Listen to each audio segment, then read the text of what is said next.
moment just to introduce members of the zoning board, starting at the audience's far left is Jerry Tamis. He's an associate member. Moving to the right is Frank Duffy. He is a full voting member. Mark Finneran, who is a full voting member. My name is James Morse, currently serving as chair.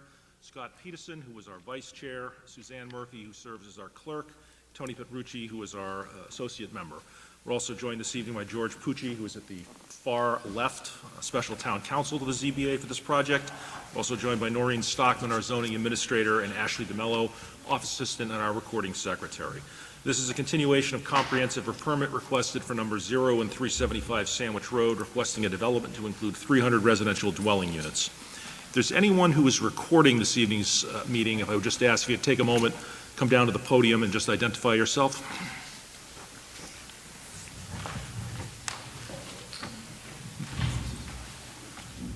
Hi, with your permission, I'm taking still photographs, no motion. Cool. Thank you very much, sir.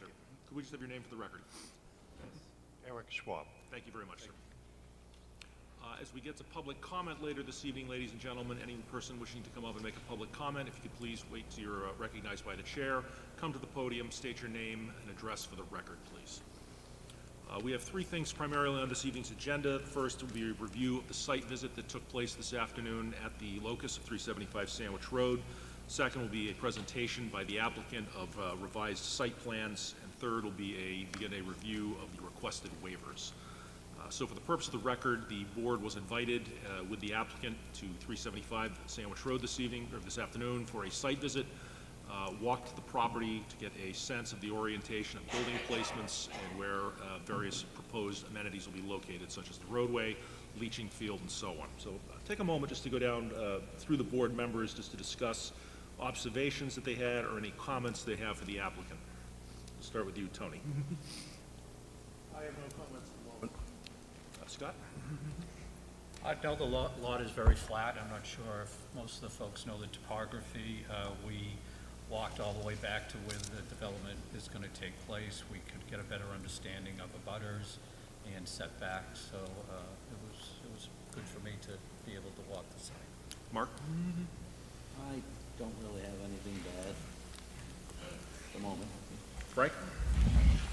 It was rather difficult to see or visualize this project because the site is so heavily wooded, but nevertheless they did have a couple of corners staked out, which we found and saw, and I think we got a pretty good feeling about at least the proximity of this project to the homes on Meredith Drive, although we didn't really get to see too much on Pitch Pine Lane, the other side, but I thought it was generally helpful.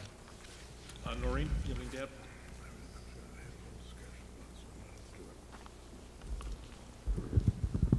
So I would concur with the board members. Certainly was a lovely day for a site walk.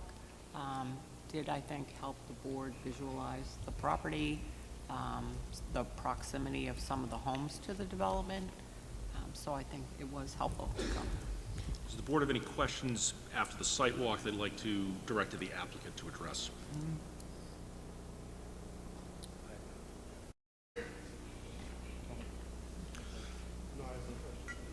Okay.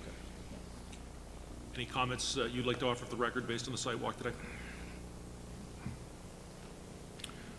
All right. Second thing on our agenda is a revised, amended site plan.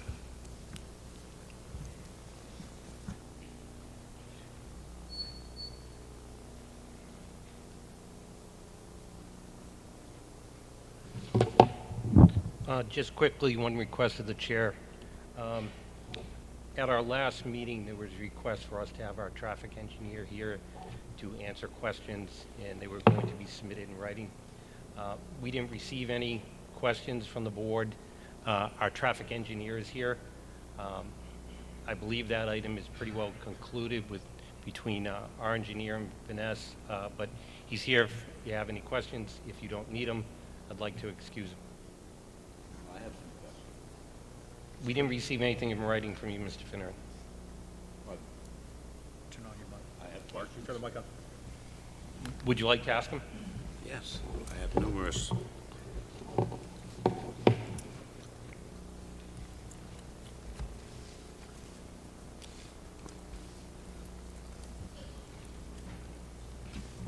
Good evening. For the record, Jason Adams with Bowman Consulting. In your response, and I'll just go through this in order,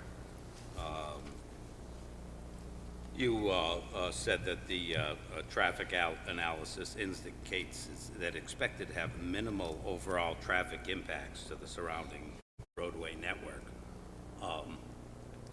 Your study was done in February, which anybody who lives around here knows that February is probably the least busy month on the roads of any month of the year. And the first thing I have to question is if you put the application in October, why didn't you get some more realistic numbers? I question that completely. And then in your analysis, you use the general methodology from the Cape Cod Commission, which is designed for all of Cape Cod. And you increase the traffic flow from what you gauge in February by 25%. And then you add on another 24% for a total of 49% higher than the February number. But living in Falmouth, I know, and I mean, and that might well work for the majority of Cape Cod, but living in Falmouth, I know that the population of this town goes from 33,000 to over 100,000 in the summer. So that's a 300% increase in traffic. And I think a metric that increases the traffic by 49% is wholly inadequate. And again, I just have to stress again that this being taken in February, it appears that you did this to put this under the best light possible. You indicated that the cars that back up on Brick Hill Road would increase by 14 in the summertime. I drive up and down that road almost every day. I have a friend who's handicapped, and I pick him up and drop him off to work in various places. And that just doesn't jive with reality. So I really think that without a true summer study, I place very little value on this report, and I think you have grossly underestimated the impact. Grossly underestimated the impact. I mean, Sandwich Road is extremely busy. It's by far the most congested intersection in this town. And I just don't think that you depicted reality with this whatsoever. And then, you know, using the average, again, it's another metric, but it's a metric that I don't believe fits this development. You know, the average trip to work in Falmouth. These units are going to cost $4,300 a month, plus utilities. So these aren't going to house the average person. I think that a fair number of these people are going to be upwardly mobile, is the term. I don't think they're going to be going to work every day. I mean, they're going to be in and out all the time. And I think, again, you've grossly underestimated the impact that this traffic is going to have on that road. And now, when we asked for the wildlife study, which Mr. Calhoun denied to do, he said, we're already doing an extra analysis, a traffic analysis, for you, you know, as if we're asking too much, and I don't believe we can ever ask too much.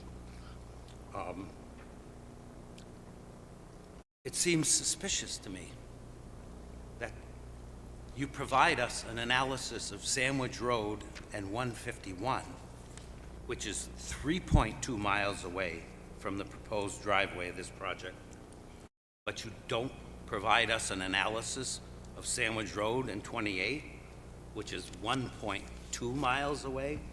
I think this is beyond an error and omission. It's, again, sorry, it's suspicious. Would you like me to respond to any of Yeah, that? anytime you want, absolutely. I mean, I guess just to start at the beginning with the February count.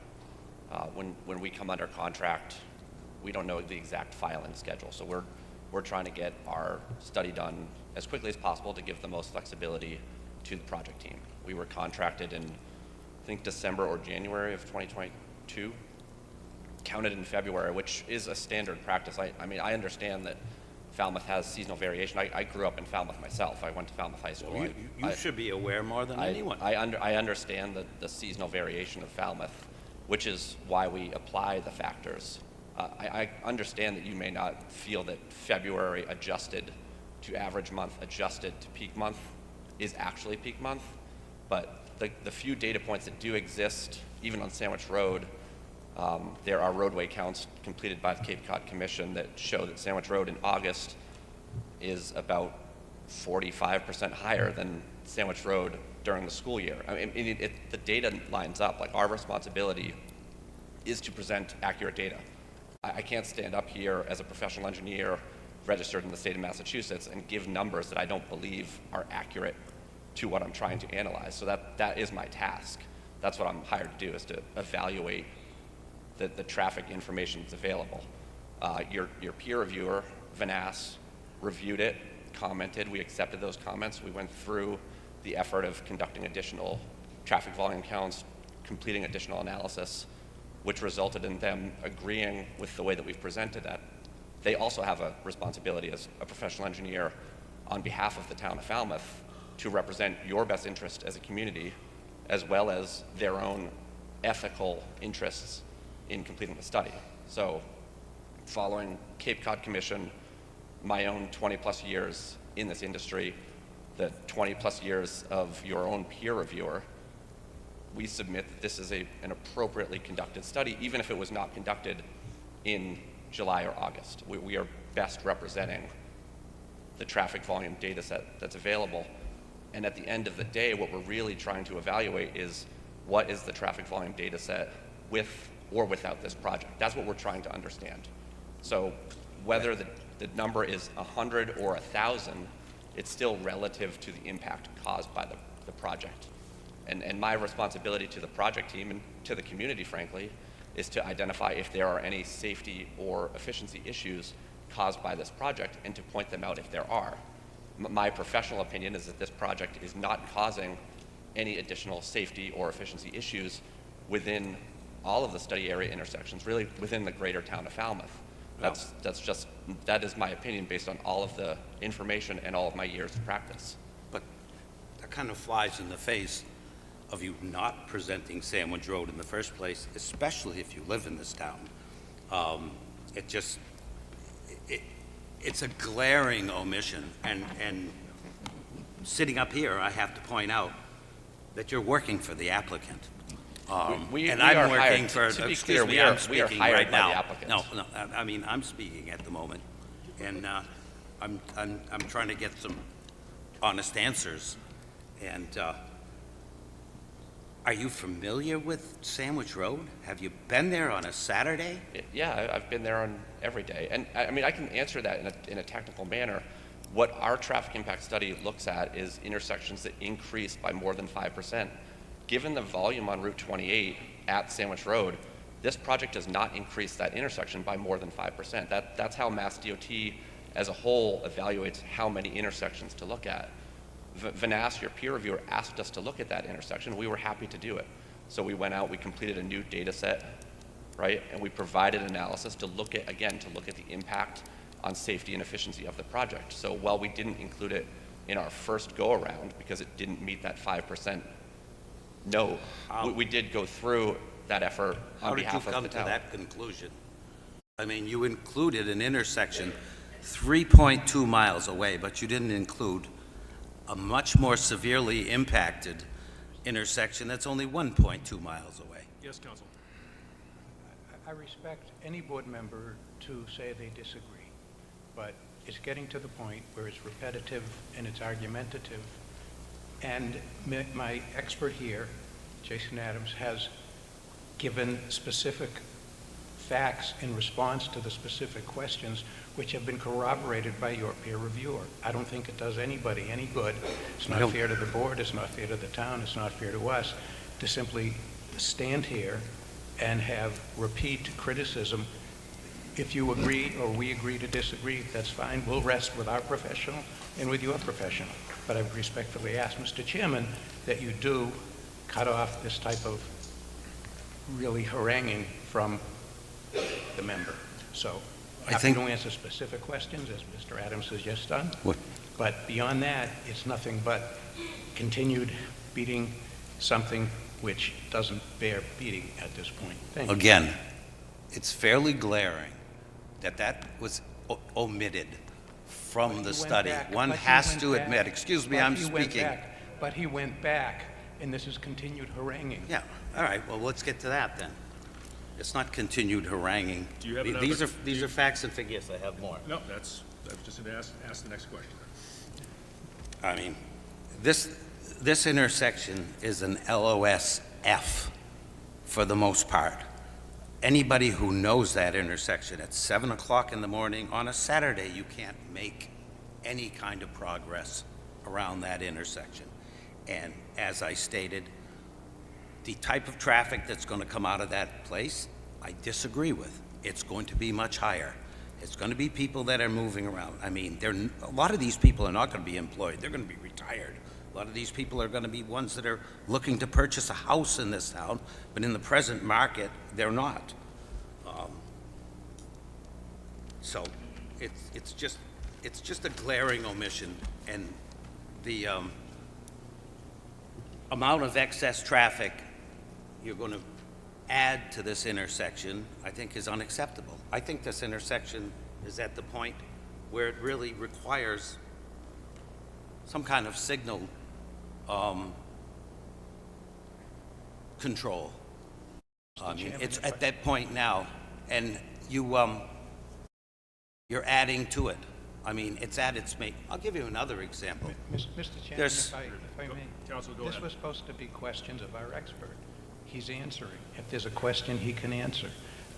I disagree heartily, and I think it's inappropriate for any public official or board member in any town to adopt his own opinion over the experts, including your own expert, but that's your prerogative. But I don't see the value in listening to statements of his own conclusions. It's on the record, you say, as you have a right to say, Mr. Finner, and that you disagree. But I absolutely nothing do. more- So I we wish you would certainly stop understand- interrupting. We certainly understand that you disagree. I'm just saying, you know, there is a certain amount of efficiency in order to any public hearing, and I don't see any benefit to continuing with your statements. You disagree, that's fine. Look at your own expert's report and listen to the specific answers from our expert. Finner, Mr. Chairman, I would just beseech you that it doesn't really seem appropriate to continue Finner, in this fashion. Mr. Finner, do you have a specific question? I have several specific questions Please that are ask it. substantial, Please and ask the I'd question. appreciate it if we weren't continually interrupted. On the top 50 intersections on Cape Cod for accidents, I was very surprised that Sandwich Road wasn't part of it. But then I go down the list and I see at number 25 or number 26 is Trotting Park Road, which is about 200 feet away. And I said to myself, how can that be? There's so much less traffic on Trotting Park Road.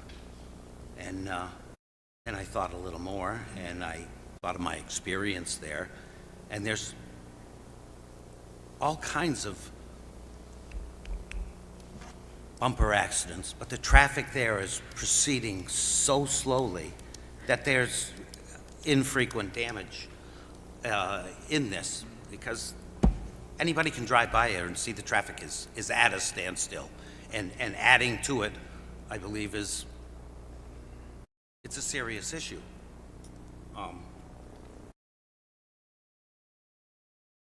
Do you know what the most dangerous stretch of road on Cape Cod is? Where it is? I don't off the top of my head. Would you believe that I might? It's, Mark, you need to ask a question. No. I need, Well, I need a it's- question asked. it's an obviously, it is in Falmouth from Drones Road to Fresh Pond Road, which Sandwich Road is right exactly in the middle of. It's, on that stretch of road, there were over 100 more accidents in the period that the Cape Cod Times measured for that 50, top 50 spots than any other spot on Cape Cod. And this is just adding to it. As you say here, it's an LOF already, both ways. And more traffic is going to add more of a problem. I just don't think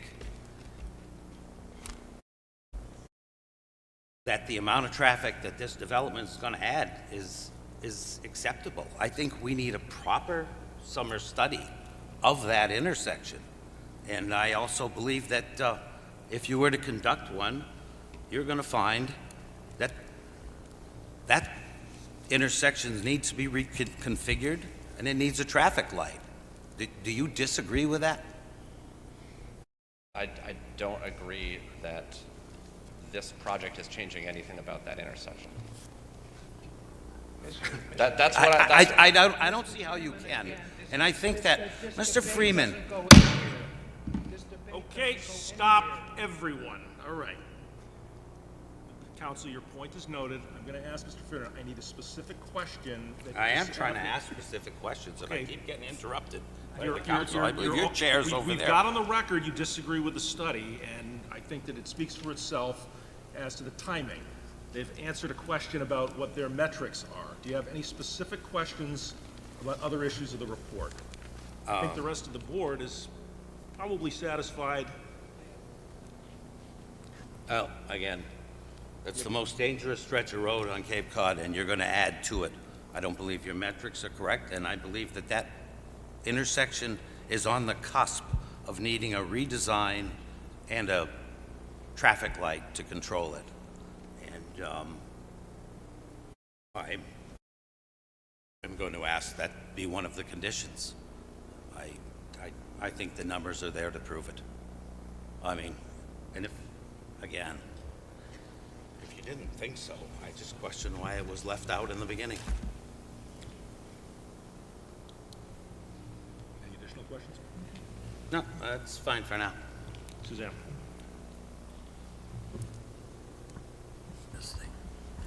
My question is, when the other two parcels get developed, is that traffic planning on going through the Easterly project?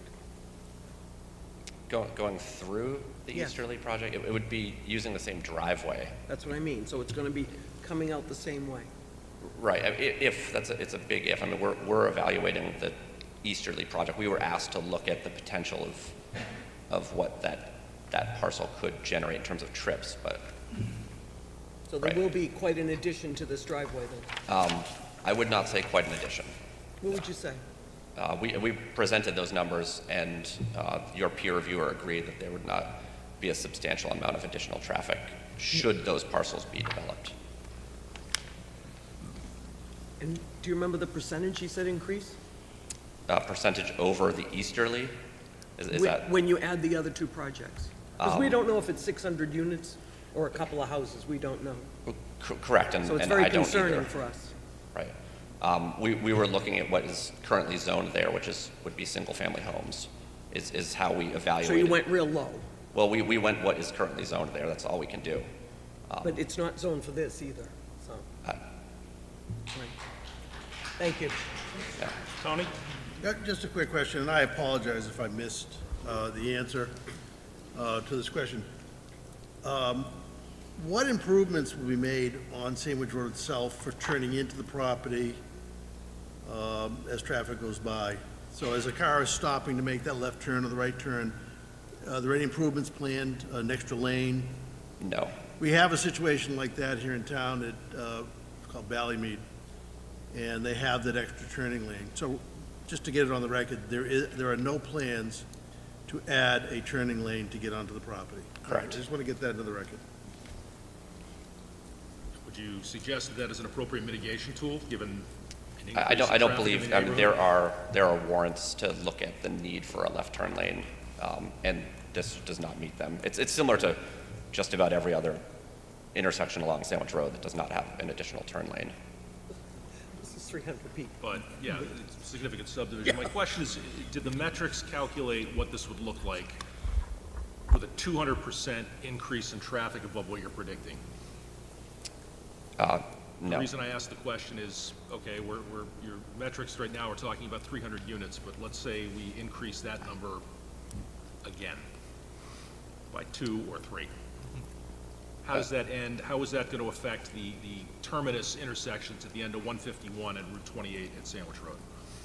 Is that going to be, does that change the equation? It could, of course, any additional development could change the equation. We were evaluating the plan that is before the board, and I would believe that if anything changed, that would need to come back before the board, and that would be an evaluation of that project. It's, you know, we can only evaluate what is a known proposal. That's our role. That's what we are hired to do, is evaluate a known proposal. Go ahead, Scott, go ahead, please. Yeah, could you just kind of outline, the applicant has stated that there would be a $40,000 contribution to the town to implement. It seems as like it's intersection ahead as a warning sign, some selective vegetative clearing. You don't believe that there's any need to do something with a modernization of sequencing of the light at Sandwich Road and Brick Hill to facilitate this additional traffic? No, we do not. And the $40,000 contribution was based on a series of improvements identified in concert with your peer reviewer to try to improve existing safety deficiencies in the vicinity of the site. So they had put together a list, and that gives the town more flexibility in terms of how to prioritize those or other intersections in town. And in the same intersection, don't you think that that would, because I still maintain that the 49% increase is low, my experience tells me it's low, don't you think that we would benefit from a right-hand turn lane at Brick Hill and Sandwich Road?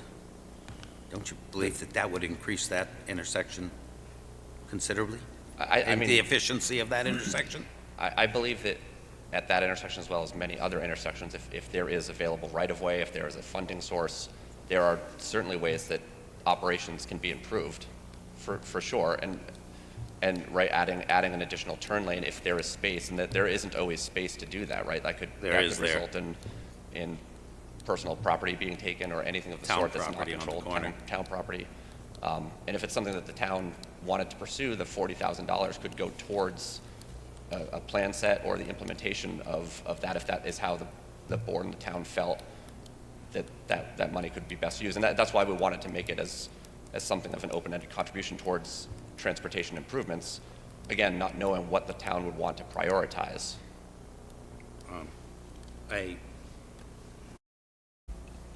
I'm sorry, but I see that the volume of traffic that's going to be added by this has been grossly underestimated. I think at a minimum, that would do that would go a long way to improve Brick Hill and Sandwich Road, Brick Hill and Sandwich Road. And again, the volume that you're going to add to 28 and Sandwich Road, I think that there isn't even a suggestion that you guys are going to do anything to improve the obvious burden that this project is going to put on that already overburdened intersection. And I hear nothing from you. I'm going to hear from Mr. Freeman, though. Frank, Jerry, do you have any questions? No further questions. We're going to sit down. Thank you very much. Frank, do you have anything? No. Thank you.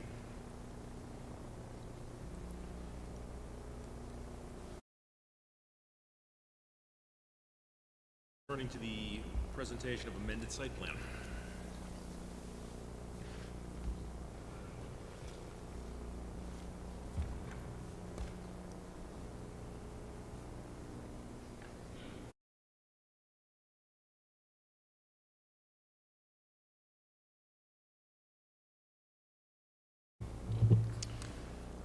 Good evening. For the record, Phil Cordero from Allen and Major Associates, a professional civil site engineer.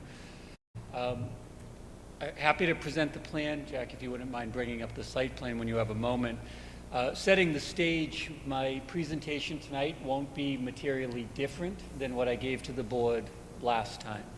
But what I would give the update on is that in the couple of weeks since we've met, we have finalized the revised site plans as we indicated that we would.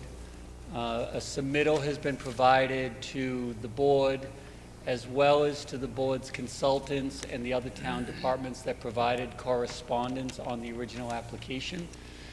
We provided the memorandum that we indicated we would. It's dated April 12 from my office, which is the point-by-point response to all of the comments raised from anyone that has provided correspondence. That includes the board's engineering peer review consultant, Beals and Thomas, the Town of Falmouth Fire Department, the Town of Falmouth Water Department, the Town of Falmouth Engineering Department, and CEI engineering consultants acting on behalf of the Town of Falmouth Engineering Department. So those materials are in the board's packages, and I am happy to go through any individual questions, comments, concerns that the board would like me to this evening. The scope that's within them is by and large, again, the same as we've previously testified. We have modified the site layout to add natural buffers around the perimeter of the project where we have residential neighbors. Natural buffer being treed areas that are to remain as they are intact today. The site plans provide for an enhanced screening berm buffer adjacent to the sides of the parcel, specifically the south and the east lines where we have our residential abutters, for the specific purpose of shielding headlight glare, noise, trash, visibility, if you will. That buffer, as we talked about 2 weeks ago and again during today's site visit, it is approximately 2.5 feet high, or it will be minimally 2.5 feet high, let me clarify. And that 2.5 feet high, as outlined in the report, is based on AASHTO height standards, the American Association of State Highway Transportation Officials, which is where they measure headlight glare for traffic vehicles. If Jason was still here, he could maybe support that from the traffic conclusions. But that's where the berm height comes from. It's 2.5 feet high. There are 3-to-1 side slopes on it, so it accommodate 2.5 feet of height. The leading edge of that landscaped berm is 7.5 feet. It's 2 feet in width at the top, and then 7.5 feet trailing on the rear to blend back into natural grade. And on that slope, specifically on the front 7.5 feet, is supplemented landscaping, evergreens, hydrangea, rhododendron, grasses, evergreen-based species that would provide drought tolerance, but more importantly, headlight deflection and screening from the residents to the development of the easterly. Additional plantings would occur on the top 2 feet, the flattened shelf of the berm, if you will. Those would be shrubbery type enhancements, given that we only have 2 feet in width. And then the rear 7.5 feet, which would be towards the woodland side, would be grassed at the outset, but would be allowed to just naturalize on its own. So the grass could grow taller. Eventually, woodland species would grow into there, given just normal migration of seedlings and saplings, and that would grow to eventually become part of the buffer that you see out there, the natural wood line. The site development, building-wise, I think we've talked about that in great detail prior hearings. Again, happy to review it, but in the interest of time, I'll defer to the board's wishes tonight. As a reminder, we did modify our site entry roadway in several capacities. One is to remove waivers from the Town of Falmouth's typical subdivision rules and regulations as recommended by the engineering department.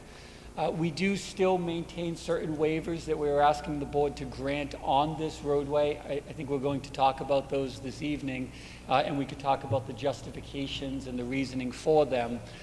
But the road that we're presenting to the board for ultimate approval is in keeping with the Town of Falmouth subdivision rules and regulations in terms of cross-section. In certain areas, we are larger, and we have divided boulevard entrances, as we've discussed prior, to allow for increased traffic flow, fire apparatus circulation, and the like. So where we deviate from the town standard, we are actually wider or above the town standard. We have made changes to the roadway at the request or suggestion of the engineering department, vertical granite curbing throughout to make sure it can withstand plowing and standard maintenance. We have the multimodal bike path and pedestrian path on the north side of the roadway, as we've discussed. We've provided some modifications to the bus shelter in terms of screening and shielding as we got from feedback from this board. And then we also enlarged the drop-off area at our entry to double the amount of cars that could stage there, again, based on feedback from this board. The biggest message that I would like to provide to the board this evening, which perhaps was unclear from the materials, the engineering department raised it. I will assert it here for the board so we can get it onto the record. It is our intent that this road is a subdivision road in that it is dividing the land, and the roadway is what provides frontage for a parcel in accordance with the Town of Falmouth zoning bylaws where the easterly is located. The roadway is intended to remain private. We will not solicit the town for acceptance of the roadway. We will not solicit the town for maintenance of the roadway. We will not solicit the town for snow plowing of the roadway, nor for trash removal associated with the easterly. There was some ambiguity from the engineering department as to whether or not that was the case, and we're here to assert for you that that is the case. We would identify that should the board desire, that could be a condition of a permit, that the road is to remain private in perpetuity with no solicitation for acceptance to the town. And that would, of course, put the onus upon us to make sure we're taking care of it, including all the standard maintenance for asphalt, curbing, and the like. The plan has provided, and you can see it from the updated graphic, what was absent prior was street trees, which we felt maybe wasn't necessary originally. The engineering department recommended it.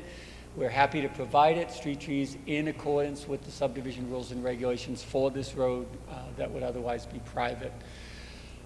Internal to the roadway, again, I think I mentioned the curbing. We talked about the layout. We would provide over the roadway an easement to the Town of Falmouth Water Department.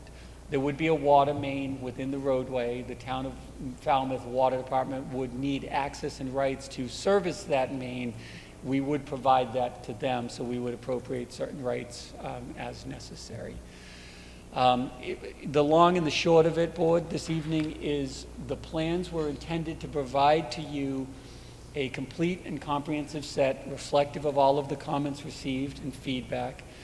We provided additional detailing, cross-sectional information was provided in the plans, profiles of the roadway, elements that are simply there to hopefully further the board and the public's understanding in terms of what this project is and how it can be constructed. So I'll pause there and maybe turn it over to the board and allow you to let me know which way you would like to proceed this evening. I can talk in much, much greater detail, or I'm happy to answer any particular questions board members have. Board questions, start with Tony. Thank you very much. I think I just heard you state that you're going to be building this road, this entry road in to either, to subdivision rules and regs or to exceed those rules and regs. Am I correct? Yes, and if I may clarify, sir, before your question, the roadway requires a minimum width of 22 feet. Our roadway is 24 feet in width, but in certain areas, especially at the boulevard, it is wider still to accommodate the additional traffic that we've discussed earlier. So is it your expert opinion that in creating this road, you will be creating legal frontage on all the land along that road? So it is our professional opinion. The purpose of the creation of the roadway is to create legal frontage for this parcel, which is deeper into the site. My question is, will it create legal frontage in the vacant land? So in total, I'll outline, so the current subject locus starts at Sandwich Road, comes down around, it's the red outline, wraps around, and then connects back. So the entirety of this parcel gets its legal frontage at the face of Sandwich Road.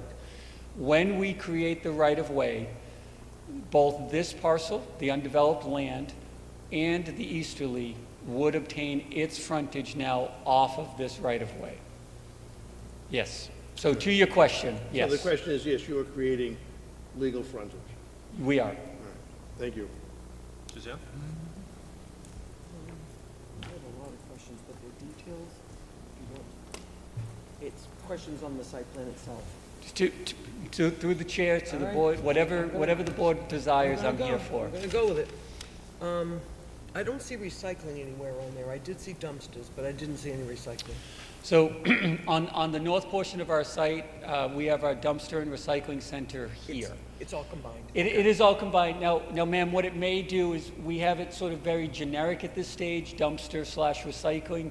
Obviously, as plans get advanced, we will determine the amount of dumpsters, the amount of recycling centers, the roll-offs, the compactor features. Certainly more detail will continue to be added, but it is all located in this single location, no other locations around the site. And like I asked last time, where are the generators? So, yes, excellent question. You had asked, because we will have the wastewater treatment plant system, that will require a generator. So it's very difficult to see on this plan, but if you have the site plans in front of you, you will note right next to that building is the speculative generator pad of appropriate size and the transformer, the electrical transformer necessary to support that building and its operations. And my last question last time was, what's the fuel? So we would endeavor to put it on natural gas. So natural gas is available. We would prefer to bring that in.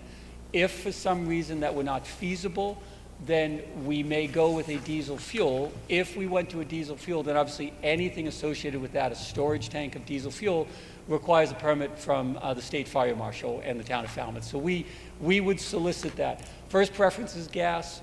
Failing that would be natural gas. Second preference would be diesel fuel gas. That is harder to obtain, would prefer not to do that. And are those generators going to supply all the skyscrapers too? No, ma'am. So that generator is specifically to make sure that the wastewater treatment plant remains fully operational at all times. The buildings may have backup power, whether it's by a generator or some sort of internal power, but the generator that we know of that we absolutely need is that building. A lot of internal emergency egress lights are internally powered by batteries, so they don't require the generators that we used to have in the old days. So the fire exit signs, the spotlights that'll come on, like you see around this building, if it were to lose power, those are battery powered, site-specific at the device, so there's no additional generator that may be required for that. So these people are going to be in the dark when the power goes out, except for the hallways.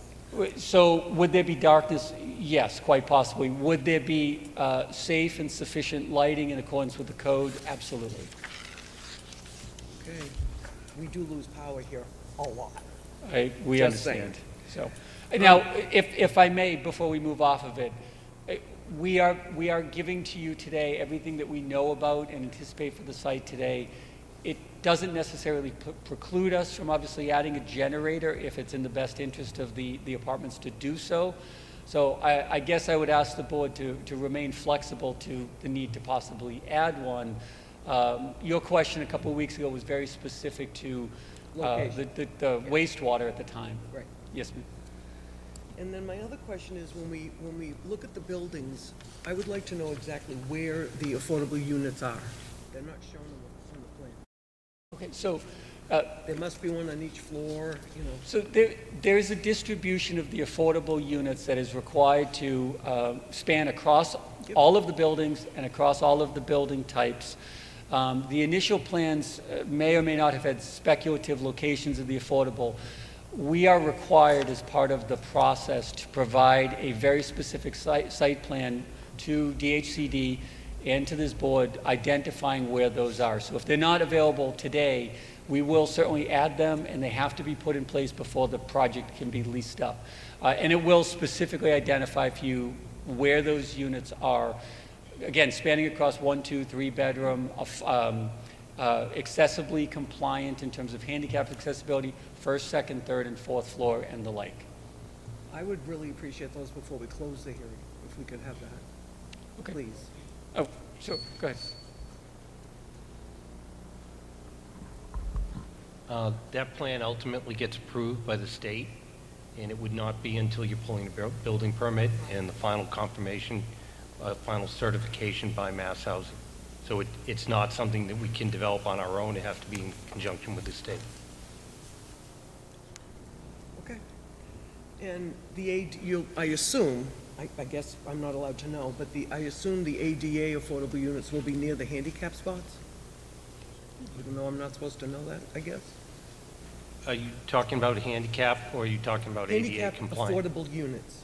The affordable units have to be dispersed throughout the property. Correct. So when a property like this is built and occupied, you cannot differentiate affordable from market. You have no idea who is an affordable person, who is a market rate person, and the same thing with the product.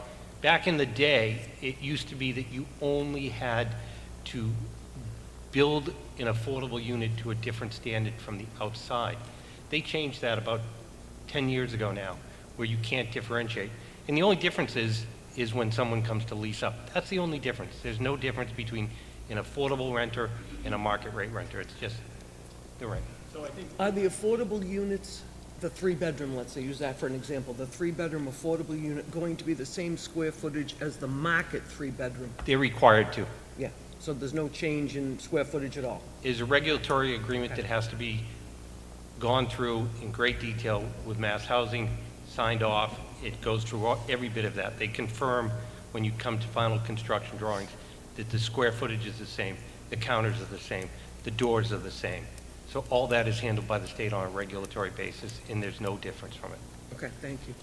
If I may, before you move on, ma'am, because you also asked about the accessible units, and you Yes. said, would they be located directly adjacent to the exterior accessible parking spaces? And the answer to that is possibly.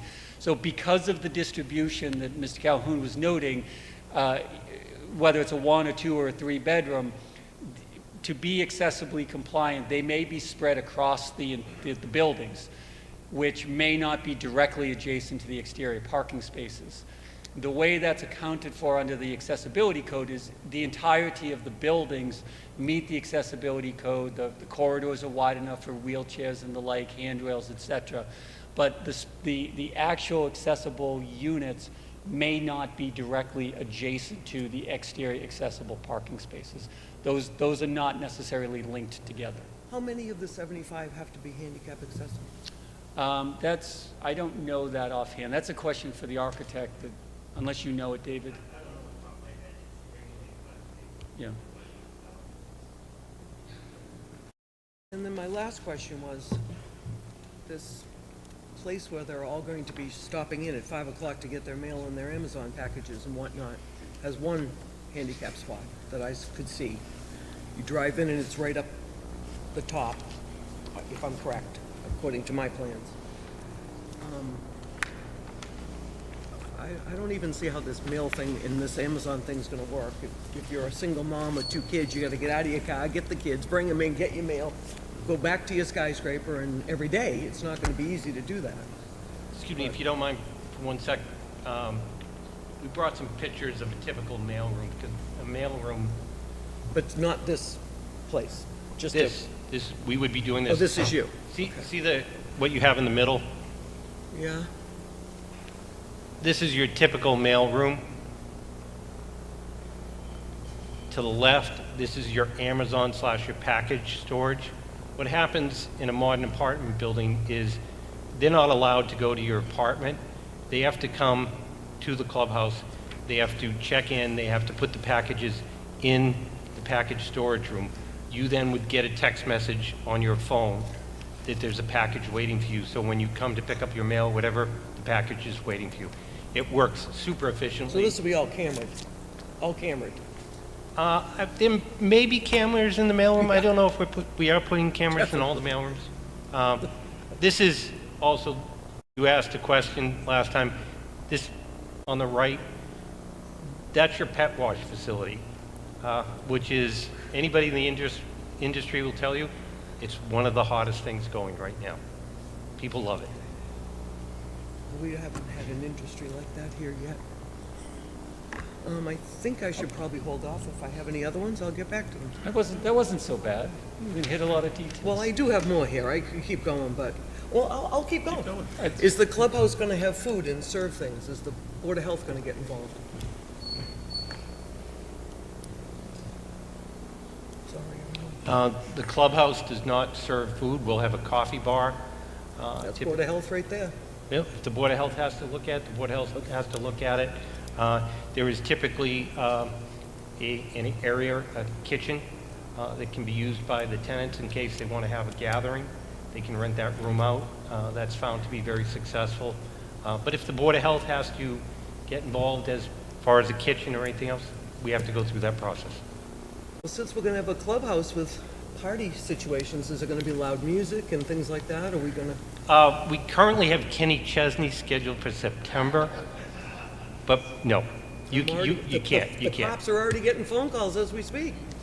You cannot have events. The only events that would be sponsored by the members in their association if they wanted to have something, but no outdoor music, no live concerts. Where will the chemicals for the pool be stored? Chemicals for the pool will be, and chemicals is kind of a strange thing.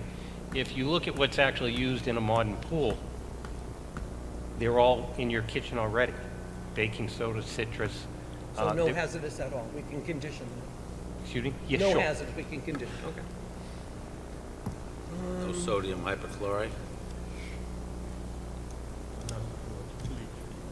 Doesn't have a modern pool. He goes to the beach like us, he doesn't have a modern pool. And my last question is that valet trash thing that blows my mind that you told us all about. When people don't sign up, what is your plan for adding additional dumpsters? I don't think we'll have a need for additional dumpsters. Dumpsters are centrally located. We may not do valet trash at this location, but the dumpsters are all within reasonable distance. And it's, So fourth story people have to drag their trash and walk over to that dumpster area? they have to come down the elevator, they have to go through the beautiful lobby, and then they have to walk across the manicured lawn. I think they'll be happy. Wow, okay. Anything else? Oh, no. Thank you. Scott? Just clarification, I thought at our last meeting, we had spoken about a 50-foot side yard setback plus the additional 10, and now we're at 45. Yes, so we did speak about that. You know, so as part of the final design, what ended up happening, the lower buffer on the south side is 45 feet plus or minus, and then the bermed buffer, which is 17 feet from edge of toe of slope to toe of slope, including the entirety of that crest. So the reason we're not truly at the 50 feet is just based on the simple geometry of the site. You know, in terms of the width that we had to provide with the parking, we didn't accommodate that true number. Now, what I'll provide to the board, and we discussed it, I indicated it this afternoon with no discussion, is that the back half of that berm, which is 7.5 feet, we're going to allow that to naturalize itself into place. So if you were to use the 45 feet that we're leaving plus the 7.5, that will exceed the 50-foot buffer. Some of it will just require a grow-in time. Could you bring that up on the screen where you took the 5 feet away, please? So it would be this, I don't know if I have the exact area, but it's right along this line through here, ma'am. So that's 45 feet, where my laser is pointing. Can we bring up cross-section, plan section 2? I think we can. Because that shows where you took the 5 feet right out. Maybe we can.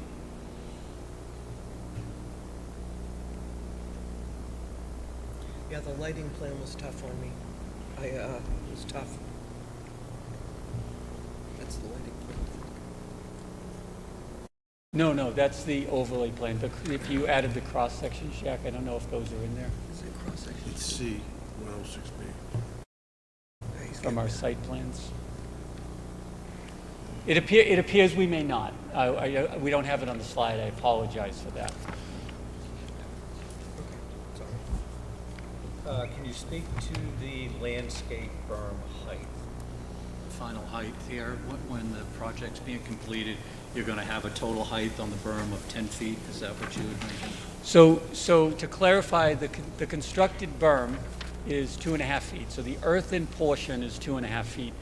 On top of that will be our planted materials. So directly on top of the berm itself, which is a 2-foot flat area, we will put our rhododendrons, our shrubbery, which would be 6 to 8 feet full maturity, a little bit of variation, of course. So we anticipate the top of that berm being 6 to 8 plus the 2.5. So from ground surface, it would be plus or minus 10 feet. That's where that number is derived from. On the face side of the berm, where we have the 7.5 feet, the sloped area leading towards our parking lot, is where we would put the larger vertical materials, the evergreens, the spruces, the trees. Those could grow much taller. At installation, those would be about 6 to 8 feet in height, and those would continue to grow from there, and they could ultimately exceed 10 feet. Yeah, I was wondering for the abutters. When we're talking about, I apologize for jumping around, but when we're talking about nitrogen loading, is there a need to do anything with fertilizer on the project, or can it be an organic fertilizer? So fertilizer is an important element for the startup of the planting. It helps the plant strengthen, it helps it acclimate to the new climate. Once it's established, in our experience, fertilizer use can be limited, if not entirely eliminated. If you have healthy plants, if you have native plants that are familiar with the climate, which we would endeavor to do here, that was a request of the board, we'll make sure that's incorporated. So fertilization could be limited or eliminated, and we're certainly sensitive to that concern for nitrogen. And we outlined in the report, our report letter dated April 12, that the applicant would be amenable to conditions limiting the use of fertilizers if the board so desired. With follow-up. Just a quick item. The proposed additional conditions which were provided to the board, if you look at number 5, that's where we would propose to memorialize the fertilizing program, and we actually follow the guidelines that the town has recommended. Yeah, I guess I was hoping we might be able to go just a little bit deeper and get to no fertilizer understanding. We have a lot of difficulty here with the nitrogen aspect of it.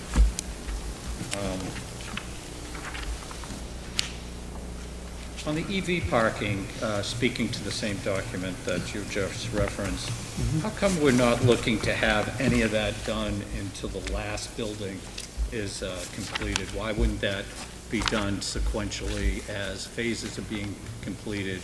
Why wouldn't the EV parking kind of dovetail with the phasing of each building location?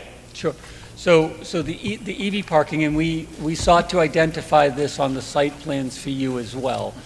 And we would want to identify to you the difference between EV ready, which is what's identified under the stretch code, and an EV space. The difference is an EV space has a pedestal, it has the cord, you drive your car up, you plug it in today. EV ready means that the parking space has the infrastructure installed, the conduit and the wiring is there, and then the pedestal is added as demand dictates. So what we outlined for you is we need to meet the stretch code requirement for 20% of the parking spaces to be EV accommodatable. It doesn't dictate that those need to be either phased at a specific time or certain percentages ready at a specific time. So the outline is to provide a few spaces at each of the buildings, EV, or electric vehicle, at startup of the building, with the additional spaces pre-wired and conduit installed, that if the demand is there, they'll immediately be added as the project dictates. So that's the goal of the expansion for the EV. Could you give us a little more color on item 13 on the turtle protection on the same document that you referenced, or? If I may, sir, not to drive the bus, maybe if you want to stay on site for a minute, and then I'll sit down and you can talk about habitat if you'd like. Okay, that's fine. Okay. Setbacks in the rear portion of the property, is it 148 feet? Is that the rear yard setback? So to clarify, sir, are you asking what the buildings are set back at, or what is the zoning setback require? What is the rear yard setback from the property line to the building? Is it 148 feet? So the rear yard setback under the zoning code establishes that it's 2 times the maximum building height, or 100 feet. So as drawn on my plan, the rear yard setback, the dashed line, is 100 feet. That designates 100 feet. Okay. The buildings, specifically buildings C and D, C is 170.8 and D is 198.8 respectively off of those property lines to exceed that minimum requirement. No further questions then. We'll wait. Thank you. Thank you. Mark? Are the utilities going to be under the road or beside the road? So everything will be underground. Gas and I electric. realize, but under the road or beside the road? Sewer and drainage and water would be under the road. Gas and electric would be beside the road. Typical shoulder work. As far as the generator, any reason why you're going from you're considering, if necessary, going from natural gas to diesel when propane's an option? Sir, it could also be an option. Would it be a condition?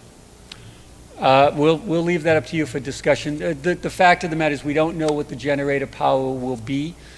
Gas is available. We're not bringing gas into the site other than limited use for fire pits, the amenities, pool heaters.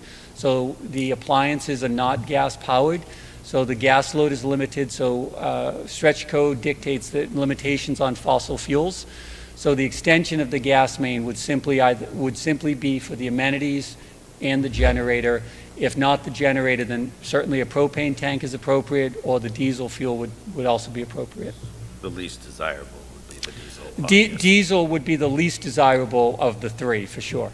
Yes. Just because propane wasn't mentioned. It was not, but you're correct, sir. And this was already asked, but we don't know what percentage of the 75 units are going to be handicapped, and I realize it's a state. I do not know as we stand here. We'll note it and verify and get you that number. There's a code requirement. We will meet that. Okay, one would think they'd know because they build these things all over, but it's something we'll find out anyway. From the DPW.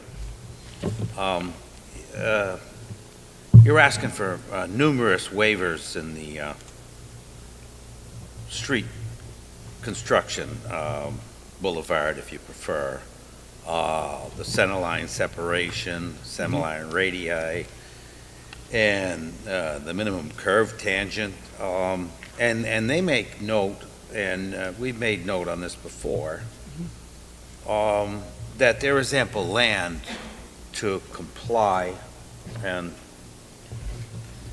again, it's the elephant in the room. You just don't seem to want to give up any of this extra land, when, of course, in my opinion, it could be designed much more favorably to all.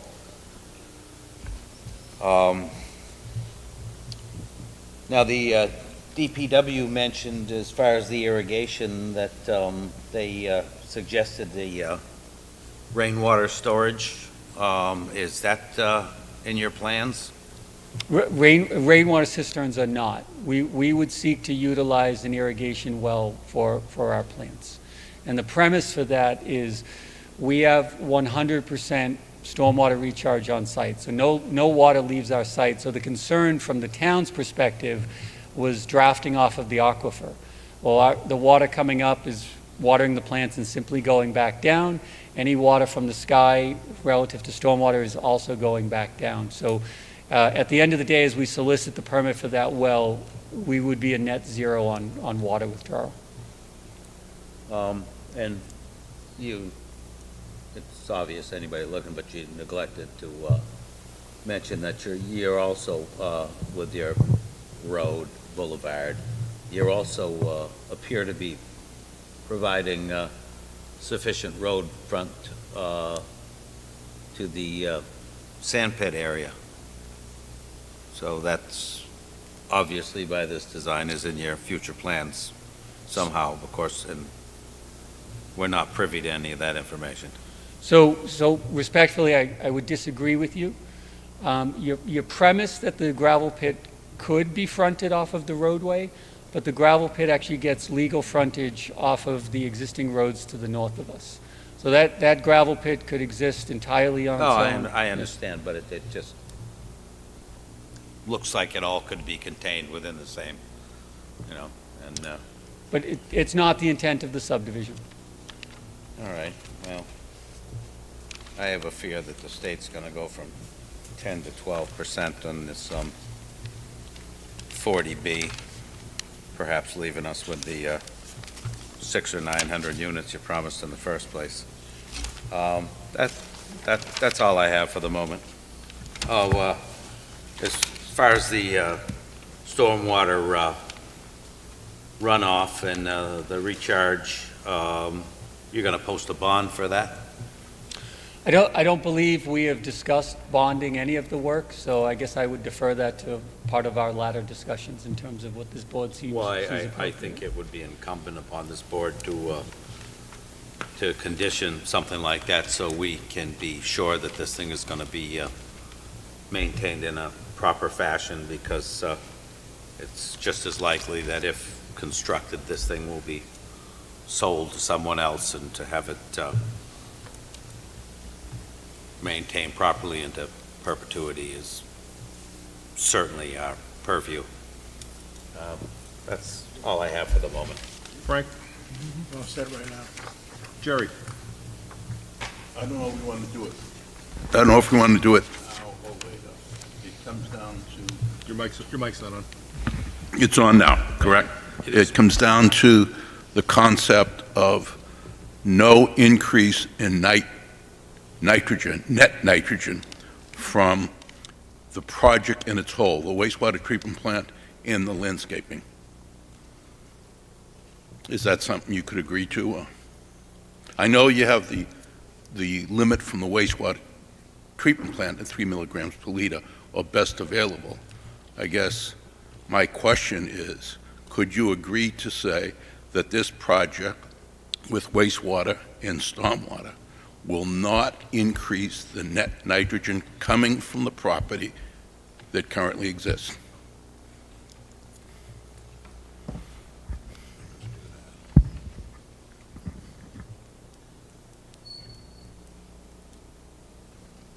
And that goes for compliance with our TMDL, that you don't adversely impact it.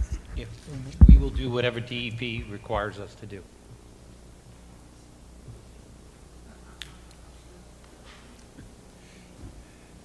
Noreen, do you have anything? And does the board have any follow-up questions?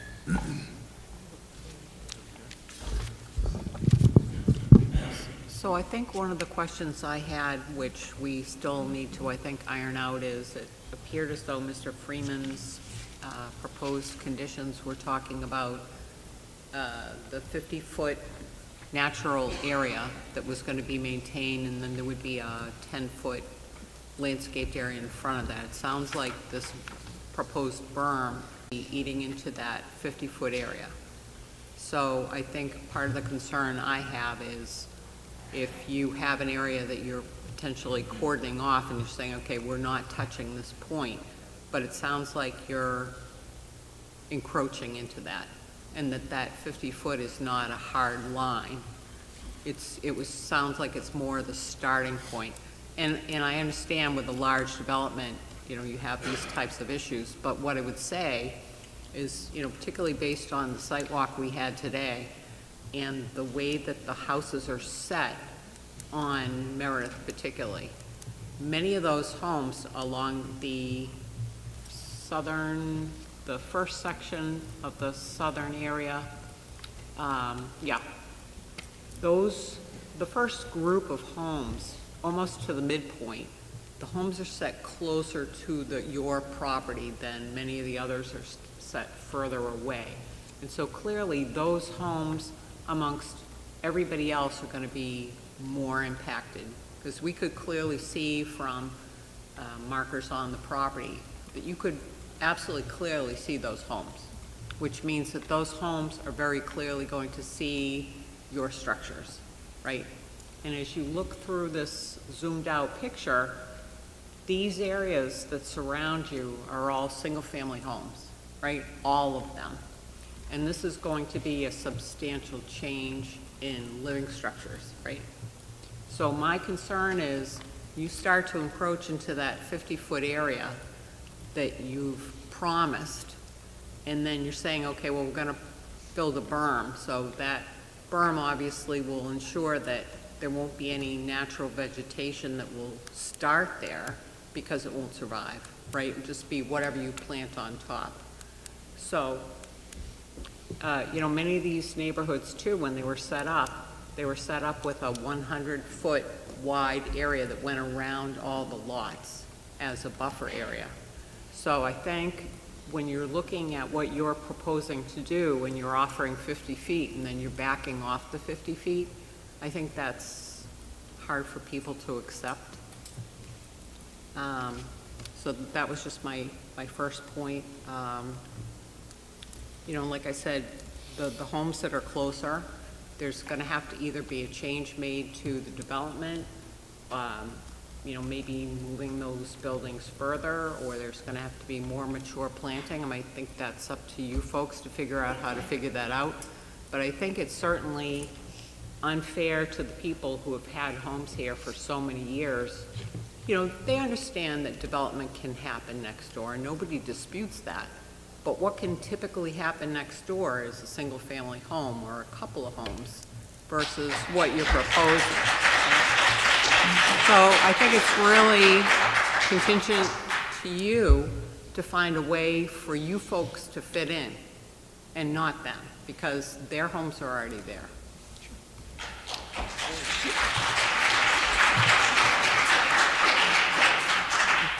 So may I respond to the buffer? Absolutely. Just to clarify it a little bit, because I know as an engineer, I always put a lot of numbers out there, and sometimes they can be confusing, and the practicality of it might direct things otherwise. And hopefully what I'm about to say is reinforced by the board's ability of having seen the site today. When we talk about distances of buffer, use 50 feet, people will draw, an imaginary hard line that at exactly 50 feet, there are trees there, there's tall vegetation, there's thick vegetation. That's not often the reality. Trees don't exist, but for every 10 feet, 20 feet, depends on the variety. I think the board could appreciate, they saw it today, there were clusters of trees, then 20, 30 feet would exist, and there would be another tree. But there was a lot of ground vegetation, a lot of ground cover. Where we're supplementing with that buffer, the berm buffer, which is, again, effectively to screen the parking area, nuisance, sound, light, all of those elements, That backside grading that I referred to, the 7.5 feet, because we're artificially lifting up grade 2.5 feet, and then tapering it down. So the process of tapering that down doesn't necessarily mean we need to clear that entirety of the width. What it means is we need to return the grade back to natural grade over that 7.5 feet.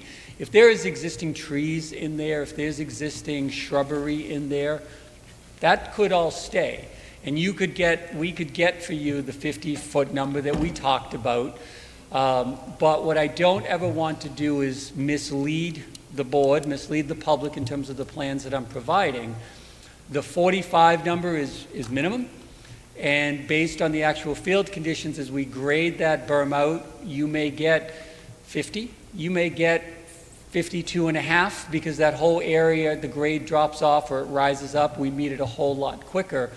But I want to paint for you the most conservative picture, the most realistic picture, and hopefully better that at the end of the day.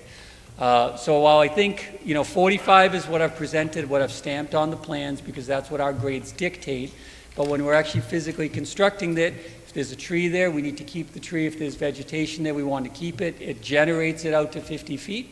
We would endeavor to do that and get that number back as the board had suggested. But you understand if a proposed condition or what we've discussed, and somebody says, I promise you, the first 50 feet we're not going to touch. And now what you're informing us is that, well, that's a sort of, right?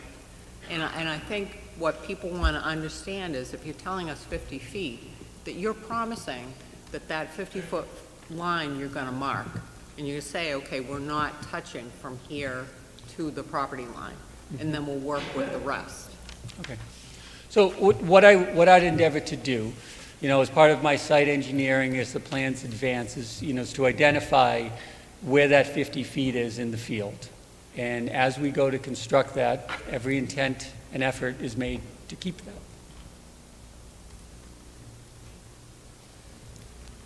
Follow-up questions? With regard to, thank you. With regard to the landscaping, just carrying this a little bit further, is there an actual landscape plan that identifies the species and size that we planted? Yes, sir. Do we have that here? I've been handed a tremendous amount of paperwork tonight. Do we have that here tonight? You would have it from me as the package that was submitted back on April 12. There's three or four landscape sheets, L- number. They're in there for you, and the species table is listed and The quantified. species table, size, all Yes, that's sir. it. So that would be part of the conditions. That would be included in there, and you'd be referring to that. And that would be monitored. Yes, sir. Quick question about lighting. I don't think that's been discussed. Can we talk about that right now? Sure. Early on in some of the early meetings, a couple of the abutters were concerned about what was referred to as light migration. Now, I know that, I think it's called dark sky lighting is what you're planning here? Yes, sir. All right. Excuse me. With dark sky lighting in the parking lot and looking at the plan for lighting, it's quite dizzying. All right. In any event, the question by one or two of the abutters back a few weeks or a couple months ago was, can we mitigate light migration? In other words, we don't want to be lighting up the sky, we don't want to be lighting up the neighborhood. Can you actually put lighting in place that does not migrate off-site? Sure. So what you're referring to is inherently the dark sky compliance. I don't want to say regulation, but the suggestions, which is to make sure that there's no excessive light going up and there's no excessive light going out.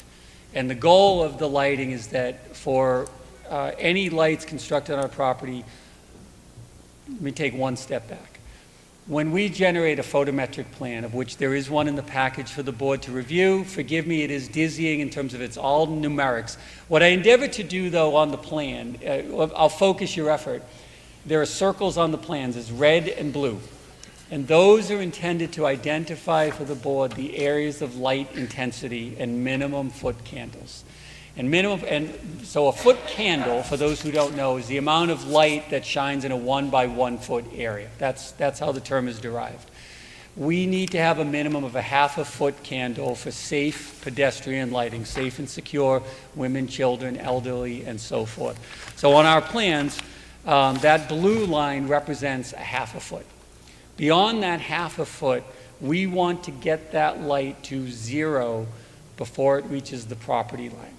Now, in our case, because we've modified the site design, we've increased the buffers, the 45 feet, the 60 plus on the easterly side, that light is in fact at 0 before it gets to any of the neighboring properties. And the way we do that is several components. 1, all the light fixtures are LED. 2, all the light fixtures point down. None of them are angled, none of them are on the building. 3, we control the elevation of the lights to only be the minimum necessary. So we vary the light standard based on where it is on site. So taller poles, the deeper into the site, as you work your way towards the perimeter, the poles actually get shorter. And what that does, that brings the light levels down. 4, if you imagine the light pole with the head sticking out, on the back side of that light fixture, if you look very closely at the top, there's what's called a rear shield. And what that rear shield does is, as the light wants to come down, the light spreads horizontally out in all directions, 360 degrees. That rear shield prevents that light from going behind the fixture. In this case, behind the fixture means our neighbors. So that's how we achieve that no light spillover, that no light trespass, that dark sky compliance that we're looking to do. And that's how we assert those foot candle numbers that are on the plan. So you can comply with all the safety requirements and still mitigate the light migrating off-site? Yes, sir. All right, so that can be conditioned, well, certainly as part of the plans. All right. Yes, sir. We would ask you to look at the plan and reference the foot candles we It's have. hard to, yes, and I Yes. agree with you. For someone who's not an expert in this, it's very difficult to understand what's on that plan. We understand. And why I asked the question, and I just wanted to get that on the record. Understood. Giselle? Have flow tests been done for the fire department yet? Not yet. So during the process, I connected actually with the water department. We actually endeavored to schedule our test a few times. We had cold snaps. We can't do the hydrant testing when it's cold out. Obviously, now we're in springtime. The weather has really turned. As part of the process with the water department response, we have asserted that we will do that. We will do the test with them as soon as conditions allow, as soon as, not so much conditions anymore as aligning schedules. We will get the flow test done, and that flow test will then be used to help design our fire protection systems for the buildings. So we'll have that before we close the hearing? Likely not, ma'am. Well, that's a safety issue. So I understand. There's a number of things that will go into the data that we get from the flow test. So let me just describe for the board. The flow test is we go out with the assistance of the Town of Falmouth Water Department. We don't do it ourselves. We open up a couple of hydrants and we determine what the operating pressures are within those water mains, of which there's a new main in Sandwich Road, which is the one we would test. That would tell us what the operating pressures are. That would tell us what the capacity is. Those numbers go to our fire protection engineers. They do a couple of things with it. First, they determine, is it adequate for domestic pressures, the ability to flush toilets, wash hands, take showers on the 4th floor. That's a straight pressure calculation. The next is to take the gallonage and make sure we meet the NFPA 1 requirements and the 527 CMR 18 requirements for fire demand. That's a little more intensive process. More calculations are required. That is typically done as part of the formal building design. All of those calculations have to be certified by an engineer, have to be reviewed by the fire department, have to be reviewed by the fire department's consulting engineers, should they choose, have to be reviewed by the water department and or the engineering department, have to be reviewed by the building department before they'll issue the building. So the absence of not providing to the Zoning Board of Appeals, I'm hoping to give you some comfort that we take the data, it goes through the machine. When it comes out the other side, it gets thoroughly vetted to make sure it's adequate. So if we can get any information before closing would be very helpful, because it's a huge safety issue. I mean, huge. So we understand, ma'am. We understand. And then my other question is, are the sewer utilities shown on this new plan? They are, ma'am, on the utilities plan. Okay, Yes. I just didn't see them yet. That's all Yes, I have. and of importance to note, because it will come up in our discussion of conditions, I believe. So I've noted before, we have an internal gravity collection system that feeds our 5 buildings. It flows through gravity sewer mains to our wastewater treatment plant, which is here, and our wastewater treatment field, which is here. We have also provided extensions of sewer laterals to the north and to the south, and I want to be very clear. We are doing that not to be misleading and suggest an expansion of the project. We are doing it as an opportunity that should the town wish the neighbors to tie into the wastewater treatment plant and an expansion of the field that we've talked about at prior hearings, that infrastructure is in place for them to do that. We have 2 extra lines, one that goes northerly and stops, and one that comes southerly and stops. And those are accommodations for the neighborhood and have nothing to do with any perceived development on the vacant piece of land that you see. Thank you. So just to drive that nail home in looking at the verbiage that you utilized, so adjacent property is not the Saxon adjacent properties, it's the abutters. If the town were to so desire, yes, sir. Thank you. So, sorry if I seem skeptical. What size are those mains going to be? 8 inches, 8 inches? yes, sir. And Which is, you're, which, if I may, which is the standard size for sewer mains, yes, sir. Yeah, and there's going to be an 8-inch water main going in there as well. We have a 12-inch water main coming into the site, which Yeah. is driven by ensuring, to ma'am's point, that we have adequate fire flows to meet the fire flow demand on 4-story At buildings. each building. I already spoke to Mike on this, so. And just, but I mean, back to the, so, what drives you to install these mains for the neighborhood? This is just out of the kindness of your heart? I mean, for lack of a better example, yes, but it's the cumulative feedback and conversation received by this board, the Board of Selectmen, notations about with Amy, as the sewer wastewater treatment coordinator. All of that collectively has arrived with putting those in that can accommodate some of the town's future desires. So you'll meter those and charge them accordingly? So, go ahead. Sorry. The request, and we also received a request from some of the people in the neighborhood, that at some point in time, and the Board of Selectmen also made the recommendation, and we believe DEP may also come back to the town.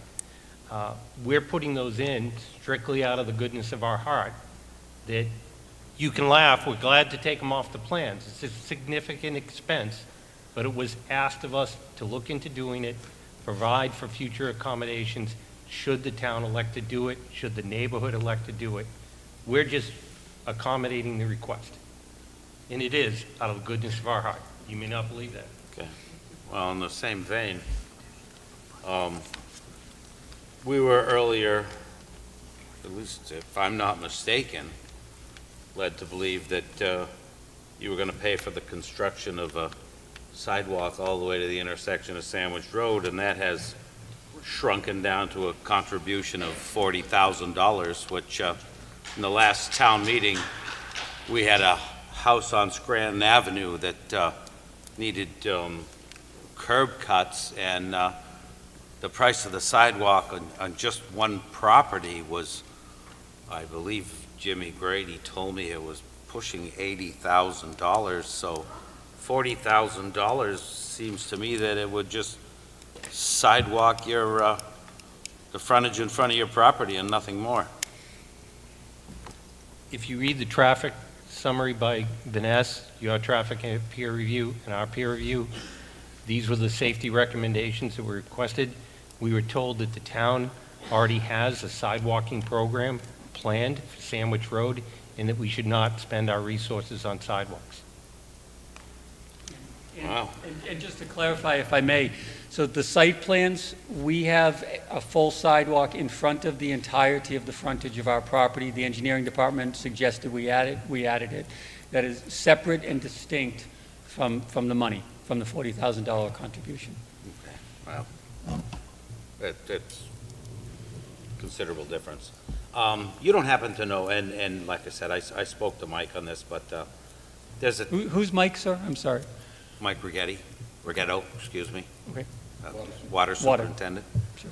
And I didn't ask him this, but, and you got a 12-inch main going in there. There's a 10-inch force main coming down from the base that we can utilize. Is that going to be used to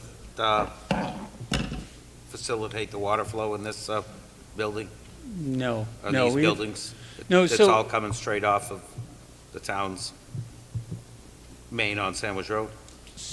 Correct. The intent is that it's a direct connection to the main, the larger main, the 20-inch main on Sandwich Road, facilitating the site. Yes, sir. Okay, that was just a follow-up on that. Like I said, if I was the town, I wouldn't have suggested that, but going from you paying for the sidewalk to a donation of 40,000 is a considerable divergence, but, all right, thanks. Anything follow up, Frank? Jerry? I'm all set. Thank you. I'm here if you have any other questions. Oh, Mr. Chair, I'm sorry, yourself. Nope, fine, thank you. Okay.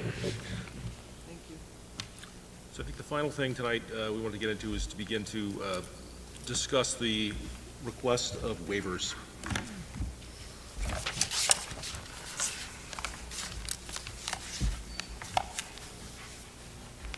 So I guess the question, Noreen, is which list do you want to start going off of? We have a red line copy for revision 1, April 12th, and we have the, yes. Shouldn't we wait for the peer to review this? Well, that's the next question I was going to, you had the,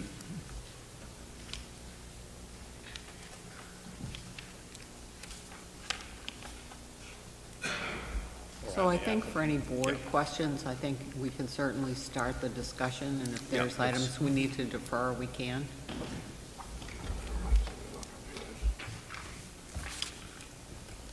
which list do we want to start off of? The most recent one, the red line copy dated April 12th, or the, do we have an updated one? Yeah, I think the most recent makes sense. The April 25th one? This one? Oh, Certainly, thank you.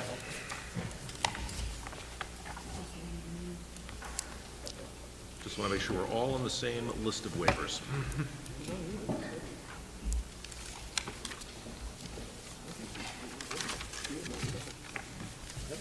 here you go.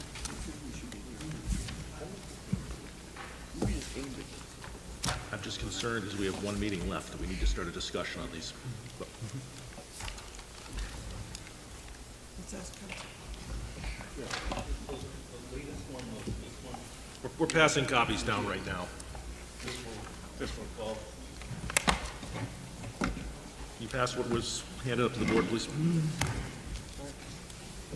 So now we have two different copies. Yeah.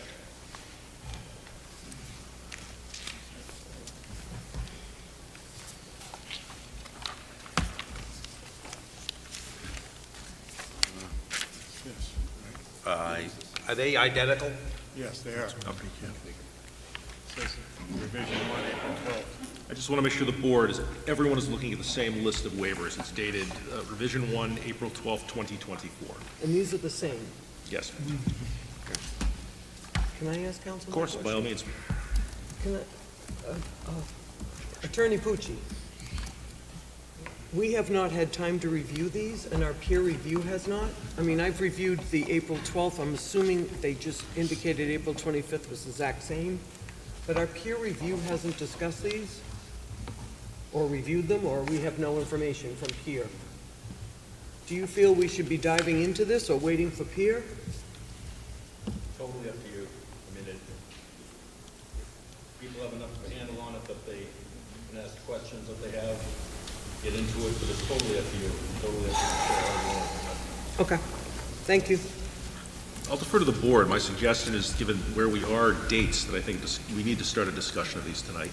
the very least asking questions about why the waivers are being requested and so on. I think we should hear from the applicant as to why they need specific waivers. Absolutely. Let them, we're not voting on them tonight. No. Okay. So it's their time to present to us why they need them. Would have been preferable to have our engineer here so he could Well, we can still do it when they come. hold our hands, so to speak, because this We'll have to certainly do it isn't again. any of our wheelhouse. Mr. Chairman, is it best, I think you just suggested that we, or someone just suggested that we have the applicant go through the waiver requests and explain why they're needed, because I haven't had time, I've not seen. No, I think that's I more than got fair. prepared. That gives the board opportunity then to digest the answers. Yeah. Our engineer can look at the testimony and then advise us. All right. You know,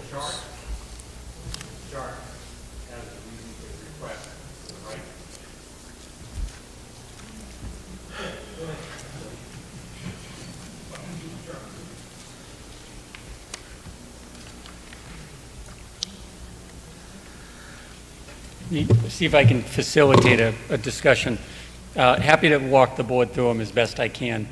To the member's point, just drawing your attention to it, Beals and Thomas did weigh in on the initial waiver list. It is in their letter, so there is commentary from them already.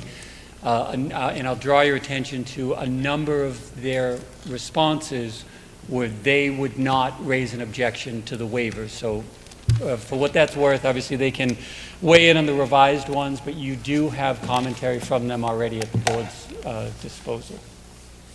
I'm sorry, was there a point-by-point response to the Beals and Thomas report? I can't hear. I believe that was requested. Noreen? Yes, yes. There was, Through the chair, it was, yes, my office, dated April 12.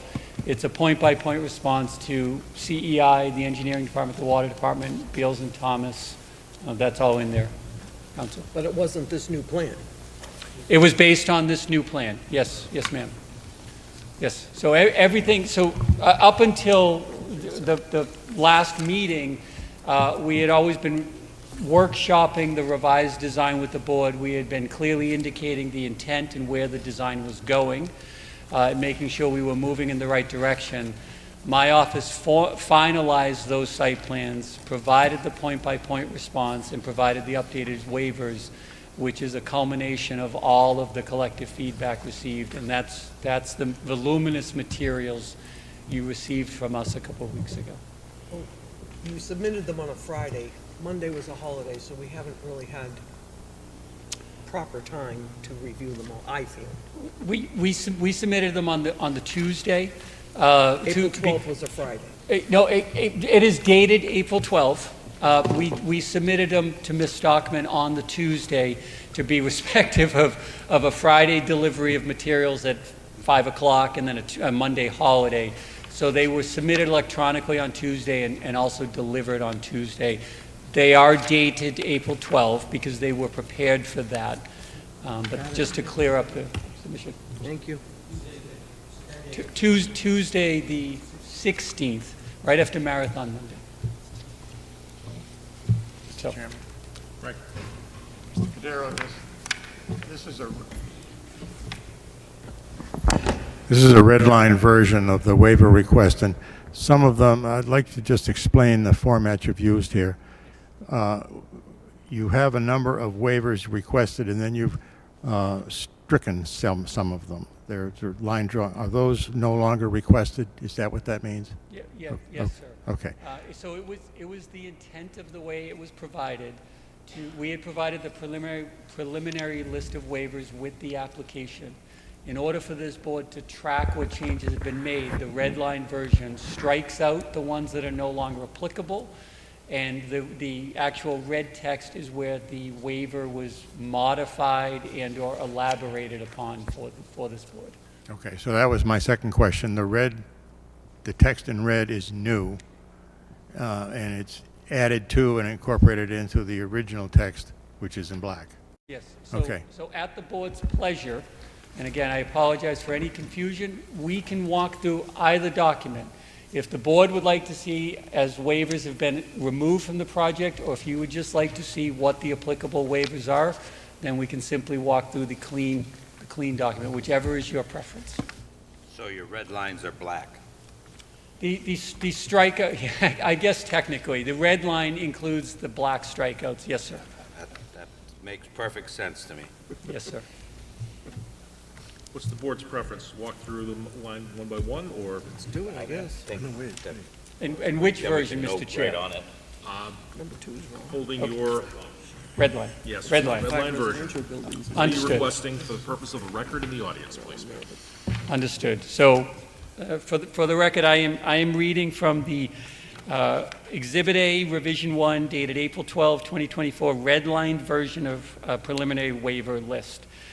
Waiver number 1, and I will be as succinct as I can and abridge where necessary. Please clarify for me if I'm moving too quickly. Waiver 1, Article 8, agricultural districts. The section requirement notes that multifamily residential use is not allowed in the agricultural district B, of which the project is part of. The waiver request is very simple. The zoning bylaw prohibits multifamily use in the waiver, prohibits multifamily use in the district. The proposed project seeks the authorization for the construction of 300 dwelling units in 5 buildings. The applicant requests a waiver from this prohibited use. It is the core relief that administratively allows this project to proceed, that allows for the multiple buildings. Board have any questions regarding this request? Pretty straightforward. Waiver number 2, Article 14, Dimensional Regulations, Section 240-66, etc. Not more than 1 dwelling unit shall be erected on a single lot, except for multifamily use as allowed for within designated zoning districts. Again, the waiver is a request from this section to allow for the multiple buildings as shown. We would have 5 principal structures for residential buildings, a core element to the project. Does the board have any questions regarding this request? There's only 4 residential buildings. 5. There are At the 5. clubhouse, no one's living in the clubhouse. Well, the clubhouse exists within a building that is residential as well. Could you put the site plan up? Considered residential? Okay. We'll keep the site plan up, but you can, 1, 2, 3, 4, 5. There's 5 buildings. I didn't know if people were staying in there. Any other questions? Nope, not for me. Stricken waiver number 3, article dimensional regulations on minimum setbacks from side and rear lot lines. I will save the board from reading it. The original plan requested a waiver. The revised plan meets all zoning setback requirements, as we talked about this evening.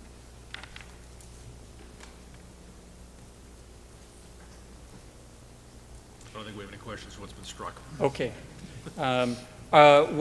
Stricken waiver number 4, Article 14, dimensional regulations. It is a 20% maximum percent of lot coverage by structure.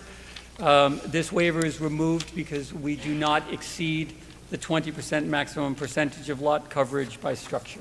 So the waiver is not required. Just for my edification, what is the lot coverage? Forgive me, Mr. Finner, and my site plans, I can get it for you. We have it in the zoning table on the layout of materials plan. It's enumerated there. I can get it for you. And paving and structures as well. So the zoning table is identified for buildings and pavement and open space. They're each individually listed. And I can verify that, I just didn't grab them. No, I don't, just like I said, just out of curiosity, Sure. I like to keep numbers in my head. when they're Stricken, missing. I'm sorry, okay. Stricken waiver number 5, Article 14, dimensional regulations, maximum lot coverage. Similarly, this is residence B, C, and agricultural B, maximum percentage lot coverage by structures, up to 25%, may be allowed by special permit. We were originally requesting a waiver should this board deem that regulation to be applicable. The waiver is not necessary in that we do not exceed that coverage requirement.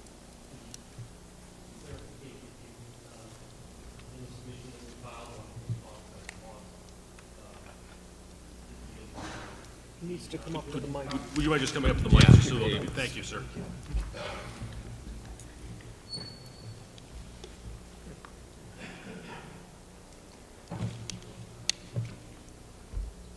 To answer Mr. Finneran's question, the building coverage is now 18.2%. And how about paving and structures? If you wouldn't, if you grab my, I'll get it from the plans, Mr. Finner, and I'll verify it for you, sir. I just, at some point, I want it. Waiver number 6, Article 14, Dimensional Regulations, Section 240-70, maximum building height. Maximum building height, principal structures is 2.5 feet, 2.5 stories, not to exceed 35 feet, and for accessory, not to exceed 22 feet. We are requesting a waiver to allow for the 5 four-story structures as shown on the site development drawings with a height of 50 feet to the top of the parapet. Questions on the request for the waiver? I thought that was reduced. It was, sir, it was reduced. 62. We were originally at 62 with a peaked roof. Yeah. We are now at 50 feet with the flat roof condition. So that's hence the red text to verify the number I is thought the is number modified. 42 was thrown around as the balloon height, but, okay. Even the clubhouse is that tall? The clubhouse is single story. That's what I thought. So Yes. what's the height on that? Would you know offhand? I will get that as well for you. I have it on my other plans, so height of clubhouse Please, and thank you. coverage. Excuse me, does your maximum height include the elevator penthouse? It does not. I believe the elevator penthouse is an additional 2 feet above the building, but the building code is based on the structure itself. The elevator, whatever the technical term is, ma'am, wouldn't fall under that definition, so it's a couple of feet high. We don't have an exception within our bylaw for the penthouse. It would be included as part of the total height, so you should make sure that you're accurately requesting the total height. So we would, okay, so respective of that comment then, we would revise here together the dimension of 50 feet. I would revise that to the total maximum height of all elements of the building, and we'll verify what that number is on the final revision. Any additional follow-up questions? Stricken waiver number 7, Article 14, Dimensional Regulations 240-70, maximum building height. Again, this allowed the Zoning Board of Appeals to issue a special permit, so we had originally included that as a procedural waiver should the board wish to employ that. It has now been stricken in favor of the single unified waiver that I just read to you.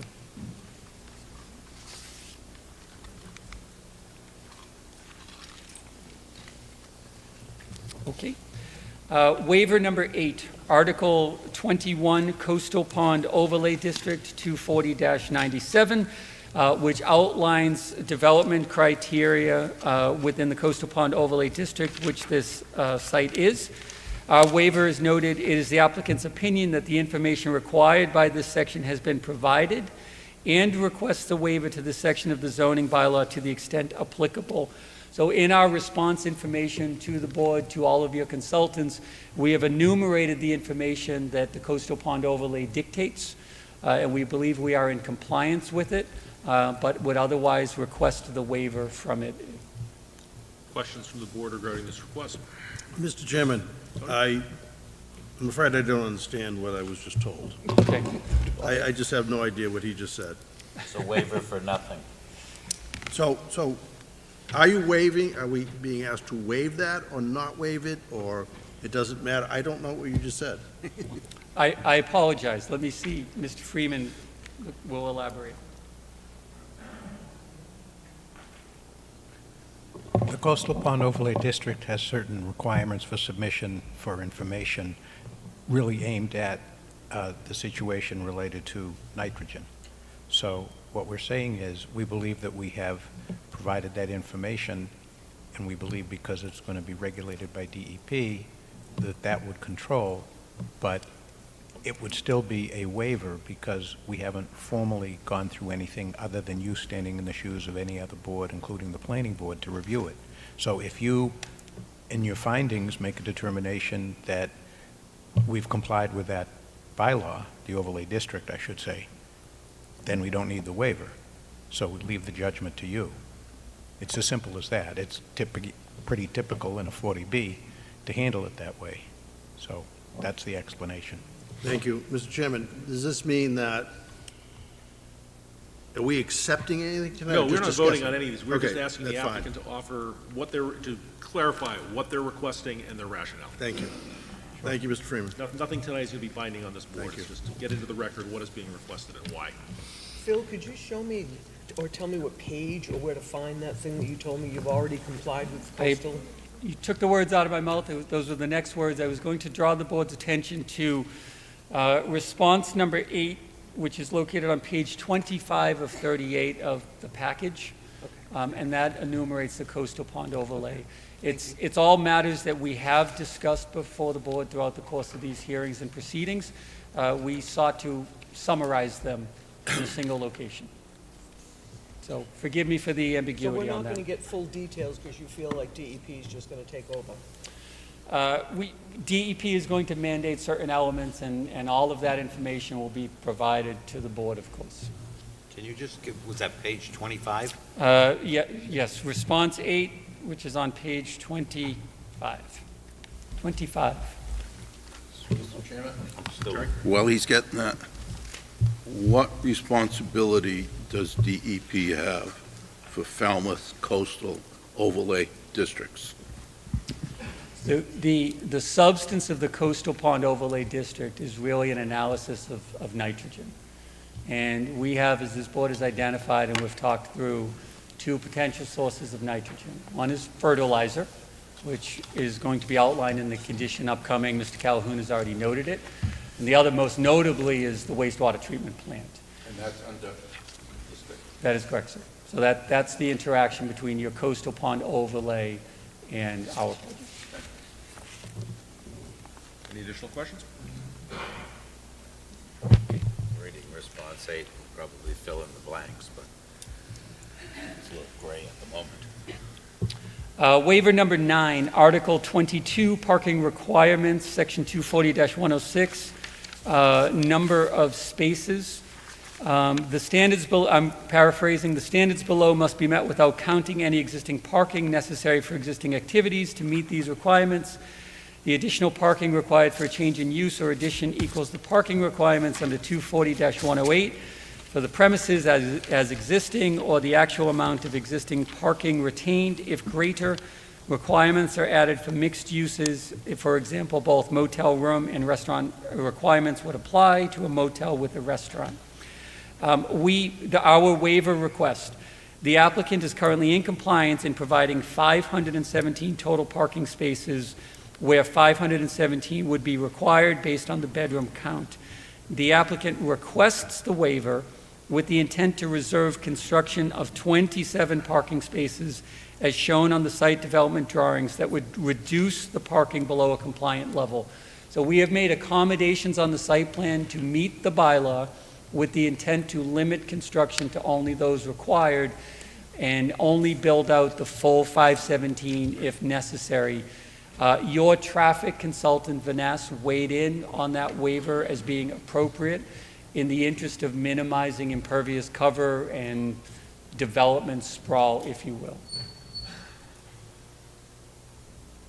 Do the 27 extra spots include employee parking? So the spots are noted in aggregate. So there's no exclusivity between visitors, residents, and employee parking. So the 517 does not include employees? 517 includes everything. Employee. It would include the employees, it would include the accessible spaces, and it would include the resident parking and also visitor parking. Do we know how many employees there will be? I don't know that. Mr. Calhoun just stepped away, but I assume there would be a couple of maintenance folks and obviously some office personnel. And the lifeguard? And what's the referencing of banked parking? Reference means we can show that we are compliant, but we are requesting permission to not build to full compliance. We are requesting to construct the project based on the actual data, the actual vehicles used by our residents. We would then determine whether we need to build those additional spaces or not. For example, if a two-bedroom apartment, if those residents only had a single car, that's one extra space that we would not need to construct. It is under that intent we're reserving parking. And those parking spaces are noted on the site plans. It's this pocket of spaces on the north side of the building. Those are highlighted. so I apologize. Yes, sir. Are there 517 parking spaces when the project is completed? There would be up to 517 if all of the spaces are constructed. It is a little confusing, but, I mean, I've dealt with it before. The request is, what the plan will show is that the space is there for 517 spaces. We're requesting a waiver so that the space that Phil just pointed to, which has 27 spaces, will be reserved, meaning we're not going to put structure or anything. It'll be available if, with the actual use, it turns out that there is the need for the remaining 27 spaces.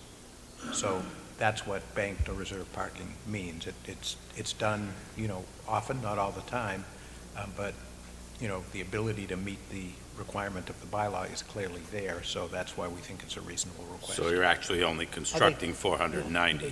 What? Correct, that's what we said. We're not. Are there's they nothing tarred confu- and striped? I'm sorry? Are they tarred and striped? Not the reserve, that's the whole point, as Phil said. The general recommendation, certainly all subject to the board, from Mr. Dirk is, it cuts down, and I think Phil Thomas might have said it too, I'm not sure. It just cuts down paved area. But should the need really evidence itself, it's reserved to be able to be easily turned into the paving. Is there a for the financial space. reason why you're going below what's expected? I mean, it just seems with what was just discussed with lot coverage, you're below by right construction. I just don't see the need to not comply with the bylaw. The reason that we went to banked parking is if you look at any of the studies and done on apartment buildings recently, they're overparked. They're overparked. So you go into an apartment building and you'll look, even when it's fully leased up, everybody's there. There's too much black. There's too much asphalt. It's been overdone. So what the modern version of it is, the request is normally is, can you bank the parking? In other words, what you do is you structurally put the subbase in place, and then you sod it over so that it's green, so that if there is a demand, if you find out you need more parking, you just roll up the sod, pave it, stripe it, and you're back in business. But it's more environmentally friendly. The less parking, the better. But to have the ability to do it if it becomes a problem is what the bank parking program is all about. And if you look at the studies, you'll find that almost 9 out of 10 apartment buildings at least in Massachusetts, way overparked. So that's the reason for it. That's why Vanessa supported it. I think most conservation groups would support it. That actually makes a lot of sense. Thank you for that. How did you come up with the number 27? What's the formulaic part of it? Around 5%. Hold on one second, David. Based on layout, so we obviously selected a bay of parking, so geometrically simple. So who's to make the determination that you need to utilize the bank parking? So as I mentioned, as the project is occupied, if the parking spaces is exceeded on a regular basis, it would be a trigger to build those additional spaces. So we Again, would be in control of making that You determination. make that determination? Yes. Building commissioner would make it, right? Oh, I'm sorry, building commissioner, thank you. Okay. Looking for the proper answer. Oh, building commissioner.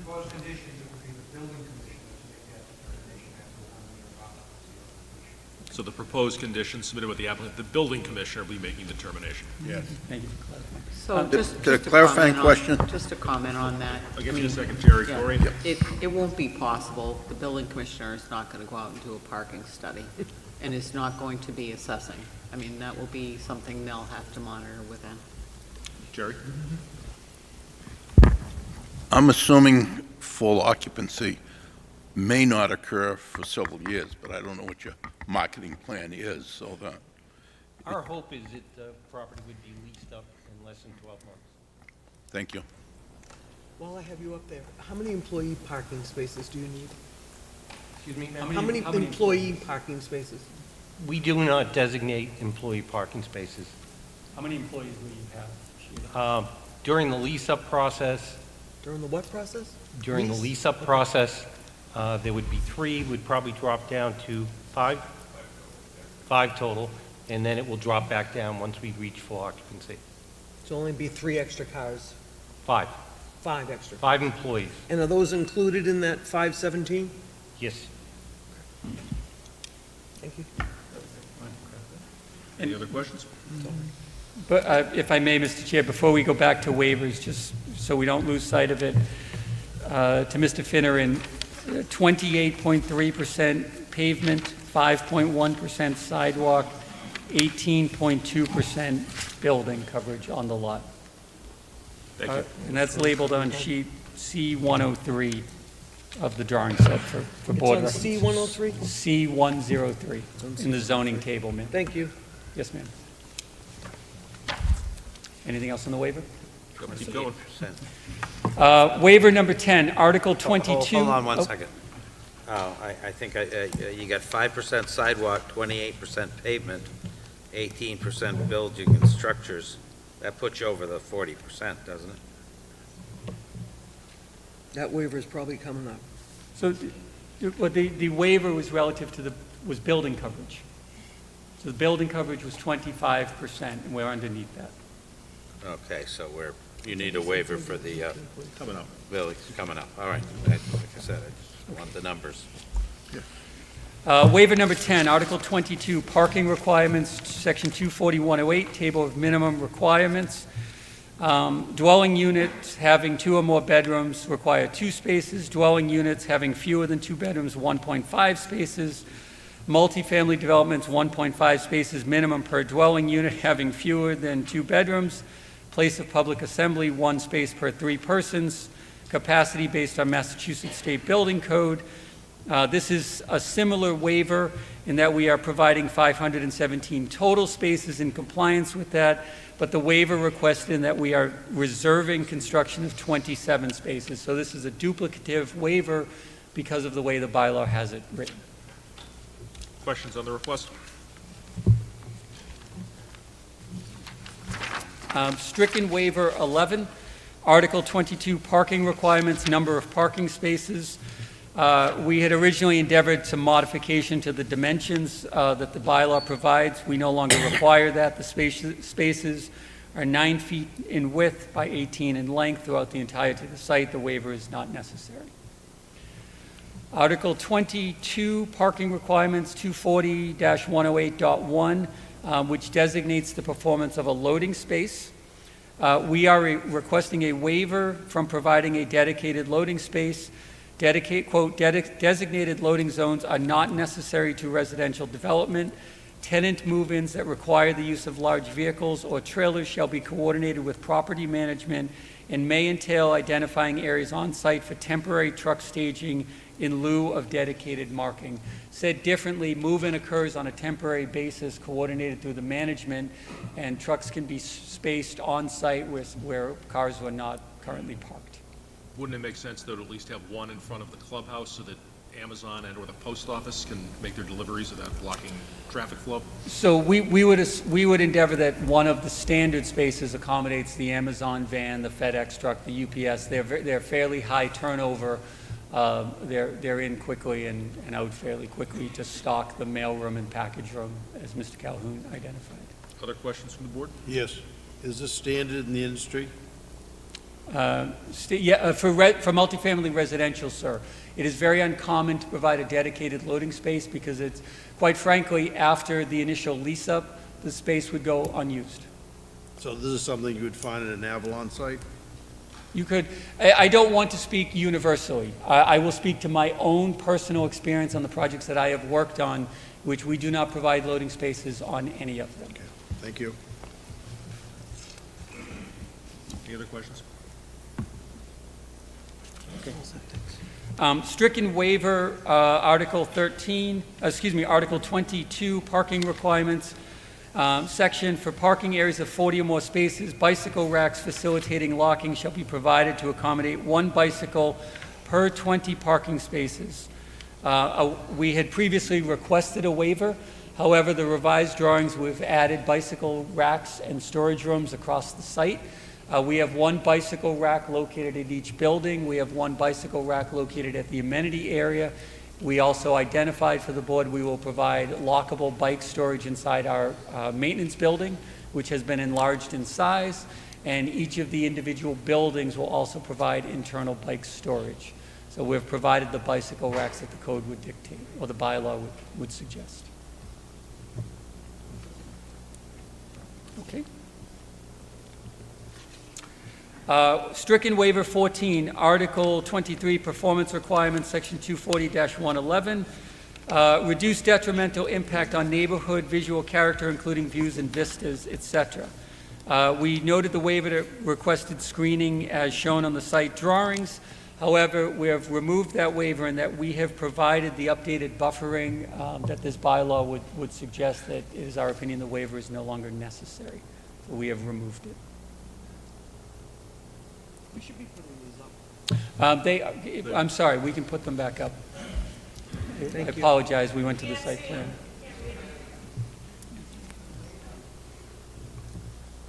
There's always a problem. Sorry. Can't read them. I'll continue if it's okay with the board, and he can work to enlarge that perhaps. Thank you. It's always a problem at town meeting, too. Not better, Judge. That didn't help. Bigger, but not better. It's me with all my contacts. So, if I may, I guess through the zoning board administrator, the materials are available online, so the public has access to them.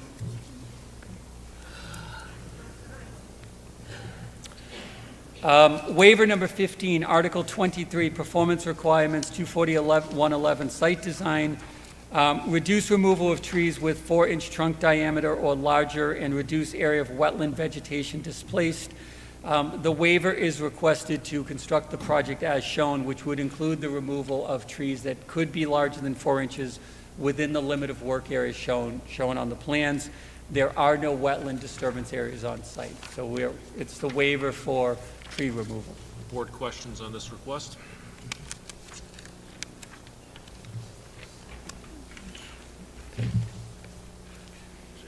Article 16.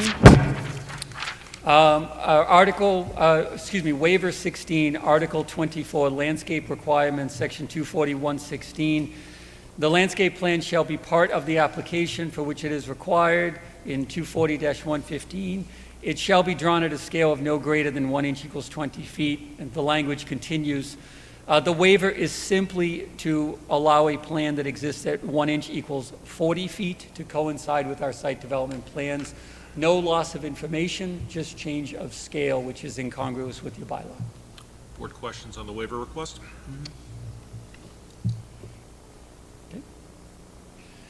Waiver 17, Article 24, Landscape Requirements, 240-117. The landscape plan shall show the location of existing trees of greater than 4 inches in trunk diameter at a height of 4 feet 6 inches, vegetation to remain undisturbed, and then it goes on to elaborate on the nature of the vegetation being removed. The waiver, quite simply, a waiver is requested in providing specific quantity and location of trees greater than 4 inches in trunk diameter. Trees within the designated limit of work on the site development drawings shall be removed. It is simply to denote the area that we've shown and testified to on the plans. All of that vegetation would be removed within the limit of work without specific quantification of the number of trees. Questions from the board regarding the request? Tony? I have a question. I want to make sure I understand.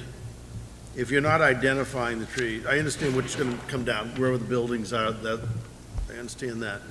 But with the natural vegetation exists today, does that have to be identified? Sir, we do not believe it needs to. The bylaw is intending to identify what is coming down, not what's staying. Not what's going to remain? Yes, sir.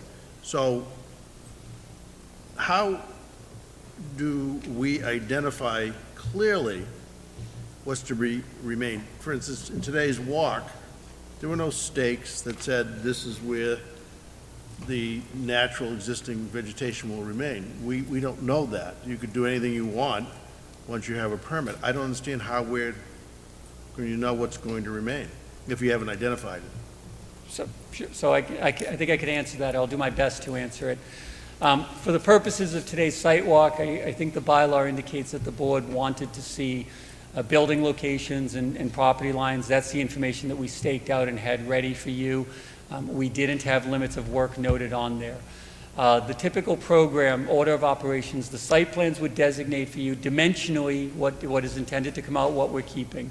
At the start of construction, before any of the trees come down, it is routine for the surveyors to mark out the trees using caution tape or ribbon flagging or the like to designate in conformance with the approved plans what trees are to remain. Should the board wish to designate the building commissioner to review that, or the board themselves to review that as part of the construction process, that's when that information would be identified, and we could certify to substantial conformance with the plans. So, just to make sure, so the bottom line is, at some point in time, this is very, very important to the abutters and to this board. Some point in time, the natural buffer that is to remain will somehow be designated prior to construction. That is correct, sir. Okay, thank you. Other questions? So just for the board's purpose, the building commissioner does not inspect limit of work. It's not in his jurisdiction. He would not have the time on a site like this. You will have to designate someone to look at the area that's going to be undisturbed. And, potentially if there are large trees, typically at that 45, 50-foot limit, you're going to want to make sure that if it's a tree that you want to preserve, that there are efforts made to do so. So I think the board should give some consideration to how you want to manage that. Can we condition that? Absolutely. Okay. But it would not be the building commissioner. Excuse me, Mr. Chair. I think, and not to get into conditions, we're saying that the board could have an independent peer review or oversight the construction. We could condition a monitoring agent, I think is what the board is Okay. saying. And who would do that? Who would we designate, Noreen, based on previous conditions to do I'm this? sorry, designate for which? Who would the monitoring agent about the construction, the no-cut zone, so to speak, or the buffer zone? So in other developments, the board has had an arborist or somebody go out and look at the limit of work and, particularly identify if there are larger, mature, healthy trees that are in that area. They can help limit, provide that limit of work line so that it's appropriate, so that you're saving the vegetation that you want to save. And if there are trees that are, in terrible shape, or they're dead or diseased or whatever else it is, that individual also has the expertise to identify those types of trees that need to come down. So for example, even if you have that 50-foot no disturb area, if you have a tree in there that's dead and is going to take down other trees or fall into people's property or ruin the nice landscaping they've put in, they're going to want to take those out. So I think you have to have some flexibility regarding that 50-foot area, but I think the flexibility has to go both ways. So you may need to take out some tree that's dead, but you may also want to provide extra space for some mature tree or trees that you want to save. And so it's reasonable to consider having a specialist help you with that. Additional questions? Mr. Chair, I don't know, does the town have a tree warden? We do. So we do, but they're not able to accommodate private requests on private property. They don't have an ability under their contract to be able to do that. So we would typically contract with somebody outside for that. Any other questions from the board? Continuing on, waiver 18, Article 24, Landscape Requirements, Section 240-119, Performance Standards. A waiver is requested from the specific sections of 240-119 G.1 and I.3, which outline specific species and interior island plantings. A waiver is requested from this section of the bylaw to the extent the site development drawings are not in full concert with the specifications. A landscape plan, a detailed landscaping plan, has been provided denoting appropriate landscaping for the project, including ground cover, soil, makeup, mulch, etc. The interior islands within the parking area are as shown, but the applicant has elected to preserve the exterior of the site to maintain more buffer to the neighboring residences.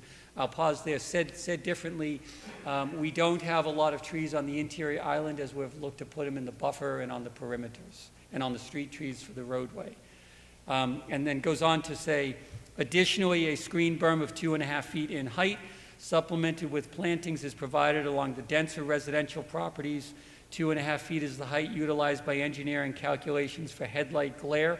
In minimizing the height, the applicant is able to retain more natural vegetation.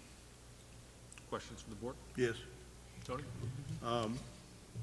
So I think what this means is that this board must rely on the accuracy of your landscape plan and accept that or not accept that plan. So in other words, if we waive this, we're saying we agree with your landscape plan and that's part of the decision. That would be part of the decision. All right, thank you. Other questions? Could you give me a little more color where you're providing along denser residential properties as opposed, I thought the berm areas were in front of all of the parking areas, so why the differentiation of denser residential properties? Could you, Jack, could you go back to the site plan and then go back to the waivers? Just for clarity, what I mean by denser residential, these are the denser residential properties that I'm referring to on the south and the east, and the berm is located along that portion. That's what that's denoting. Thank you. Certainly. And then back to the waivers. Thank you. Waiver number 19, Article 26, Affordable Housing Development, Section 240-135, of which the town has certain affordable housing recommendations and restrictions. We have removed this waiver in that the affordable elements are in concert with that bylaw and in concert with the statutes, the state statutes for affordability, for the 25% that's been outlined. Waiver 20, Article 29, Earth Moving Regulations 240-150, which dictates certain criteria for removing earth from a site. We are requesting a waiver in the event earth removal is necessary for the project, and in the opinion of the applicant, the removal is not incidental to the development of a site for a building as outlined in 240-150A. What that means is your bylaw prohibits people from simply removing earth from a site without guidance and governance by the town. It is not our intent to remove earth from the site, but the bylaw does allow earth removal in conjunction with a duly issued building permit under Section 240-150A. So we are just making sure that there's adequate coverage that if and when we need to remove excess loam from the site, we are not incidentally tripping the earthwork special permit. And we can condition those times and how many trucks are going in and out and down Sandwich Road? Sure. Why can't you dump in the pit? So that's certainly a reasonable question. We don't know that we can't do that.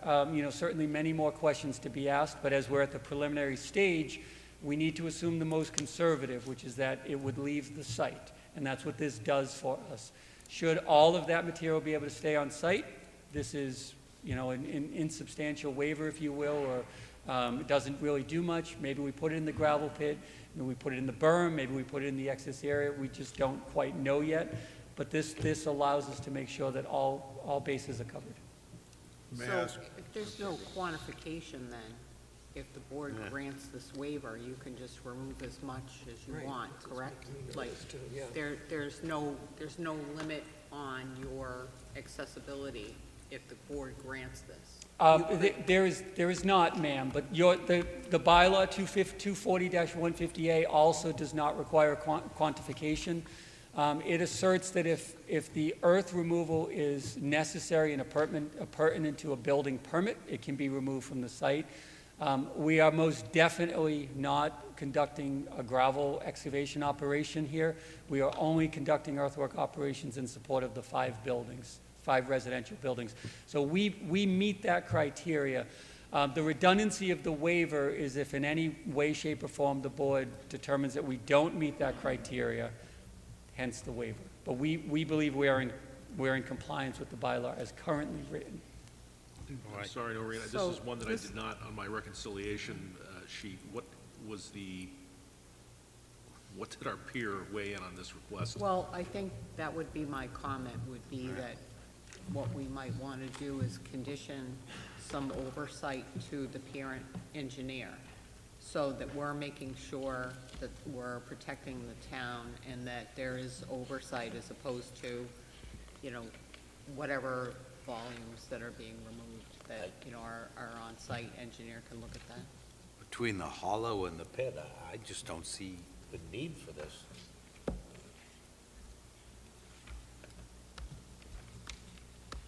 I'd like to say, I need to review what the peer said. I'd like to see what, if town engineering needs to add a further comment on this request. Again, we're not voting on anything tonight, but I don't know if the applicant might want to submit a little additional information for the request. Also for the removal of all the trees and. Well, yes, sure. All that, we're gonna need a lot of information. Any additional questions on this request? I think this one is going to require some additional information. I mean, I just wanna let Phil know between the that. trees that are gonna get chipped, they could be composted on the site near, I mean, I don't see any need for this Phil, we're gonna at need all. more information on that one. Yeah, we're gonna, Understood. I apologize. What I'm sort of scanning through is to see what your consultant had already weighed in on relative to that specific waiver.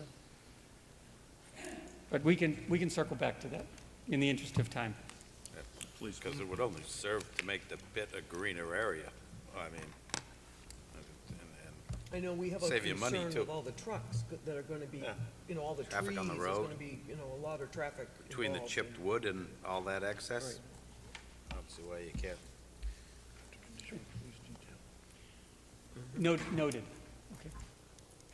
Okay. Waiver 21, Article 39, Site Plan Review, Section 24191, which outlines criteria for the planning board to be the reviewer of site plan review documents. A waiver is requested to allow the Zoning Board of Appeals to subsume this responsibility, the responsibility of the Falmouth Planning Board, acting as the permit-granting authority for projects requiring site plan review. In this case, obviously, your issuance of a comprehensive permit absorbs that responsibility.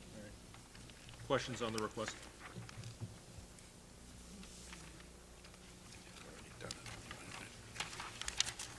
Waiver 22, which is Article 8, flow neutral bylaw for present and future sewer service areas, 180-55. I apologize to the board. This waiver should have been stricken.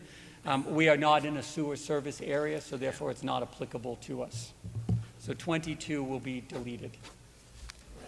And then consequently, 23, which is a furtherance of the flow neutral bylaw, will also be deleted. Stricken, yes. They did not get removed. Waiver 24, Article 3, Administration 184-12, Sign Review Committee. The purpose is to allow for, one of the purposes of the Sign Review Committee will be to provide advisory recommendation to the Building Commissioner and the Board of Selectmen on their respective decisions to grant permits to certain business signs and to periodically review the existing sign bylaw and advise the Board of Selectmen as to desirable modifications. We are requesting a waiver from this requirement to allow for the construction of signs as we've presented to the zoning board with our entry sign, and that the issuance of the comprehensive permit will subsume this other responsibility to go to either the sign review committee or the building commissioner for the sign permit. Can you provide, do you know, is the site at the street going to be illuminated or not? Do you know, David, the sign, is that externally illuminated?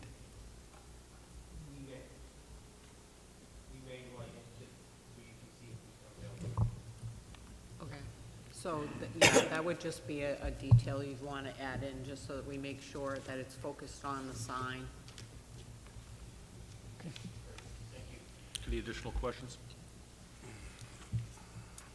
Okay.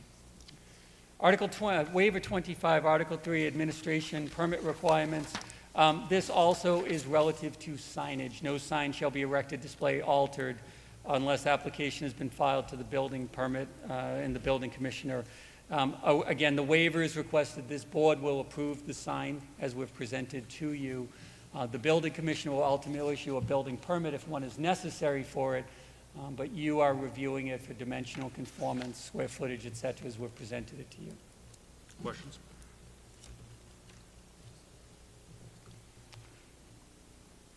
Waiver 26, Article 3, construction and post-construction stormwater management applicability. No person may undertake a construction activity, including clearing, grading, or excavation that results in a land disturbance to an area equal to or greater than 1 acre of land, or will disturb less than 1 acre of land, but is part of a larger common plan of development, or sale that will ultimately disturb an acre greater to or equal than 1 acre of land within the town of Falmouth without first obtaining a stormwater management permit. A waiver is requested from the process of obtaining a separate permit from the Department of Public Works, as outlined in this section. The Zoning Board of Appeals shall subsume this responsibility upon issuance of the comprehensive permit. To clarify this, because there was a discussion with the town engineer, we will file for a stormwater permit. The stormwater permit puts us on record, it adds us to your system, it tells the town what is on site. We have agreed to do that for them. You, however, will issue the stormwater permit. You, through your process of approving this comprehensive permit, and your consultants are approving the stormwater management system that the engineering department would otherwise review on a normal application. So your approval through a comprehensive permit will carry forth to the engineering department. When we request the stormwater permit, they will issue it directly, because you've already done all of the work that asserts it meets the town requirements. Yeah. So just for the board's purposes, we typically defer those to the DPW to grant or issue or not, because the board does not have the expertise. So I would suspect that that would be something that you'd want to stay consistently with. It's up to you. So if I may, Mr. Chair, so we acknowledge you may not necessarily have the expertise, but your engineering department has already brought in their consultant, CEI, who would otherwise review this. So any other application that went through the engineering department, they would engage CEI to review the stormwater. They are doing that same process on your behalf for this application. So what we're simply doing is consolidating the steps. No, I personally see this system requiring a performance bond to ensure that it's properly maintained in perpetuity. And I think that's, I don't find that to be an unreasonable request, and I wouldn't, not that I have a great deal of familiarity with it, but I would say it's probably a regular occurrence as well. So I think you could anticipate that as a condition. Okay. Because these things need to be maintained. They can fill up with sand, silt, whatever. I mean, there's, you know. I do know, sir, and we have provided an operation and maintenance plan that we have to Yeah. follow. And a bond to back it up, I think, is not an unreasonable request. And there's just too many sensitive areas around here for it, no, not to be insured. But I guess we'll discuss that in the future, but. Question of clarification for the board, and maybe for the board, the bond is only for the duration of construction, correct? No. If we required a We're bond. getting into conditions. Okay, To stay all right. on waivers. Oh, The maintenance. They require ongoing maintenance, and the bond would ensure that that ongoing maintenance was performed. Otherwise, you forfeit the bond. I think that's how it works, but I'll certainly check into it further before we get to this. But I think you can anticipate that. Any additional questions on the waiver request? Jim, on 26, Noreen might have covered it. Is that coming in while the hearing is open, that process? that you just talked Yes, about? sorry, through Mr. Chair, to answer the question, the CEI review is open. They provided it during the initial submission. Our package that we provided to all of the members included responses to CEI, and we are awaiting their response through the engineering department, just like Beals and Thomas through this board. That answers Council's question. Yes? Yes. Okay. 27, Article 3, Construction and Post-Construction Stormwater Management, 27719. This is simply duplicative. Your bylaw isolates two processes for the stormwater management permit. The waiver is the same across both of those. Your consultant, the town's consultant is reviewing it, as they would otherwise. Any questions? 28, Article 2, Site Plan Review, Section 300-9, Authority. The board shall sit as the site plan review authority in accordance with the provisions of Chapter 240 zoning, Article 39, and Section 240-22. This is just a procedural waiver that the Zoning Board of Appeals is acting to issue a comprehensive permit in this request, which will incorporate any local permits. Questions? 29, Section 305 subdivision regulations. These are the regulations for the subdivision of land as adopted by the Planning Board of the Town of Falmouth. A waiver is requested from the subdivision regulations that allows the Zoning Board of Appeals to subsume the responsibilities of the Planning Board in issuing a Form C definitive subdivision approval. All information required under the Form C has been provided. So as we noted earlier and we talked about in detail, the roadway constitutes a subdivision, which is considered a Form C. We are asking the Zoning Board of Appeals to approve that Form C. All information that would otherwise be required has been provided. Your consultant also weighed in on the review of those materials, as did the engineering department. Questions? Yes. So the subdivision, there's two pieces to the subdivision. One is that you've created legal frontage by putting the road in that meets the requirements of subdivision control law. Then you have, well, it's not up there, but then you have the front parcel, Could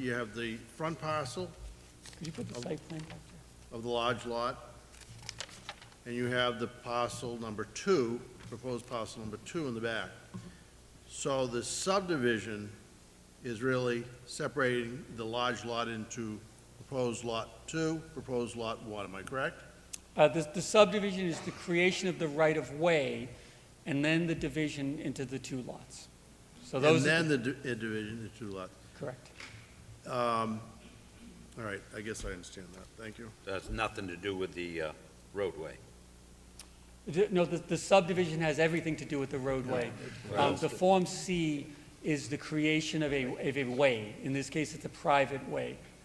Well, I mean, the engineer in 4 different locations recommends that the traffic consultant and the site consultant provide input to us on this, so this is something we certainly have to mull over, obviously.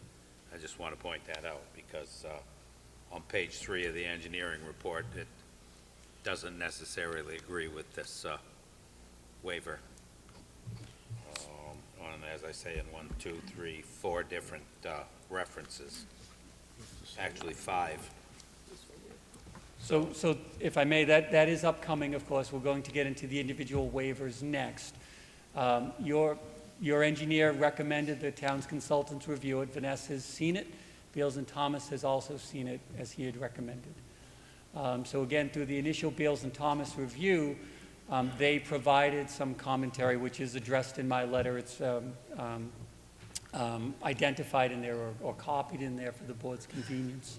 We can talk about that as we move forward. Yeah, it's obviously, I'm just going to waive it out of hand. Right, so to be clear, waiver 29 is that the Zoning Board of Appeals is acting on behalf of the Planning Board. So it's not, your consultant advised against blanket waivers. I think council also advised against that. So it's not a blanket waiver from the subdivision rules and regulations. It's just the procedural authority under the comprehensive permit that this board will approve the Form C. That's what the substance of 29. Any additional follow-up questions? No, just needs to be fleshed out a little, but that's why this is just the first step, yeah. Okay. I mean 31. Waiver number 30, Article 4, Definitive Plan Environmental Impact Statement. For the purpose of protecting the safety, convenience, and welfare of the inhabitants of the town and to maintain the quality of surface waters and public and private water supplies before approval of any subdivision over 5 lots, the board shall require that the applicant submit an environmental and economic impact statement.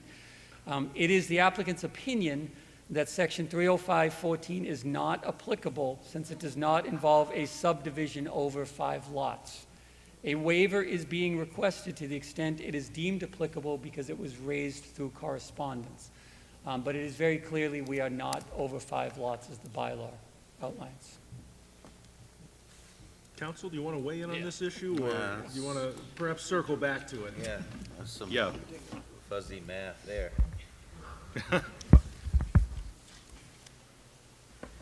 Yeah, why don't we just leave it for now? Okay. After that. Circle back. 31, Article 6, Design Standards 305-24A6. The intersection of center lines of streets with another street shall occur not less than 300 feet apart. Could you put the site plan back up, please? A waiver is requested to allow for the construction of a subdivision roadway as shown on the proposed property modification plan contained within the site development drawings where the intersection distance to Pinewood Drive is less than 300 feet, approximately 150 feet away. The limited project frontage along Sandwich Road prevents this condition from being met. Pinewood Drive is just off plan here, maybe where the number 12 is. We don't have the 300 feet of separation. Your consultant highlighted it and noted it, that there is a limitation on the frontage for us to achieve that. So the waiver, I don't want to put words in his mouth, he just notes that we literally don't have the frontage to make 300 feet of separation work. Any questions from the board? Yes. Tony? Then I guess we can't approve this then. I'm sorry? I guess we can't approve it. It's a safety issue. It's our opinion it is not a safety issue. And, we will rely upon, obviously our engineering position, our traffic consultant's position, but perhaps more importantly, your engineering consultant and your traffic consultant's position that intersection distance separation, there's an ideal and there's acceptable, and we would consider this to be an acceptable distance. It does not compromise safety in any way. All right. Other board questions? Okay. Did you have a question, Mark?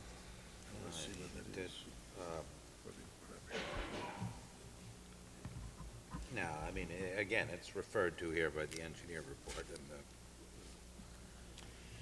and 32, Article 6, Design Standards, Section 305-24, Streets, Section B, Subsection C, Widths, Alignment, and Grades, where it notes the minimum centerline radii of 150 feet. A waiver is requested from this requirement. The driveway has a smaller tangent distance but remains safe and passable for passenger vehicles and emergency vehicles with adequate sight distance for a low-speed roadway. So at the reverse curvature into our site, waiver 32 and 33 are interrelated. So, site plan, please. Right at the reverse curve, right here, we do not have 150 feet of reverse tangent length, and the minimum center line radius is 100 versus 150. It meets all safety guidelines. It meets radii criteria for low-speed roadways. It just simply does not meet your specific criteria. Your consultant weighed in on the initial waiver. This has not changed, that it appears appropriate for a low-speed roadway. So that's in the documentation for the board to consider.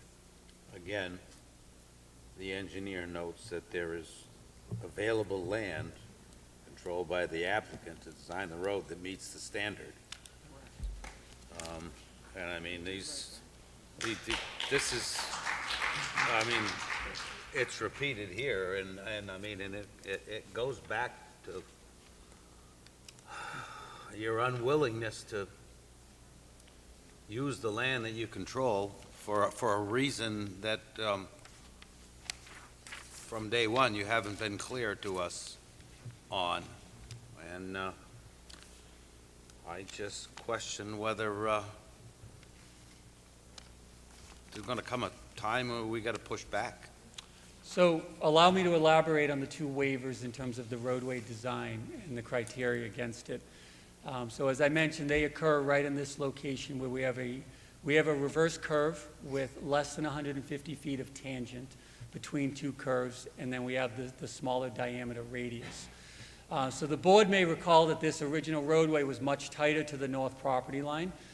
So in moving it away from the property line, satisfying the concern of the retaining wall, the additional grading, and the loss of vegetation, we have lost the area to put in that radii, or put in the reverse tangent length, so it's collapsed the road together.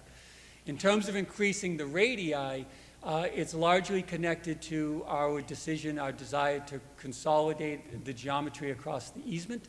I think we talked about in the field today during the site visit, I'll just put it on record, the board member had just raised without discussion, could we do work within the easement? And there's certain criteria and restrictions of work within the power line easement to make sure the easement is not encumbered for future electrical services. Crossing easements are allowed, so long as they're the minimum crossings necessary and as perpendicular to the easement as possible, which is what this roadway endeavors to do. So it's the combination of relocating the roadway and maintaining the minimum crossing along that easement that we're not meeting the criteria for the reverse tangent length, nor the internal radii of waiver 32 and 33. So I'll assert nothing to do with the vacant land. Well, Basically cost. throw a little geometry in there. I mean, the shortest distance between 2 points is a straight line.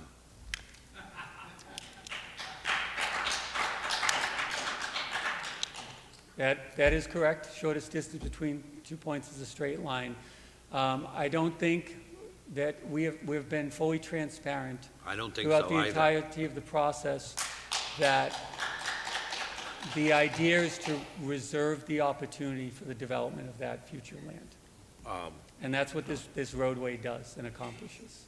Well, I mean, you're continually and continuously asking us for waivers that anyone with any reasonable amount of common sense would see that they're really not necessary. And again, I mean, you just haven't been transparent with us, and you expect us to just accept these out of hand when, again, back to geometry. I mean, the shortest distance between 2 points is a straight line.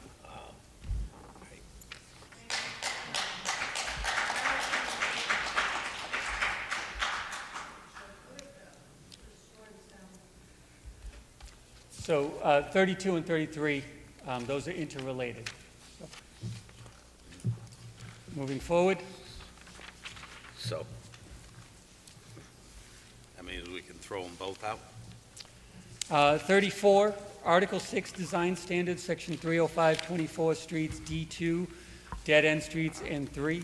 Dead-end streets shall not be longer than 500 feet unless, in the opinion of the board, a greater length is desirable due to topography or other local conditions. Fire hydrants shall not be more than 500 feet apart.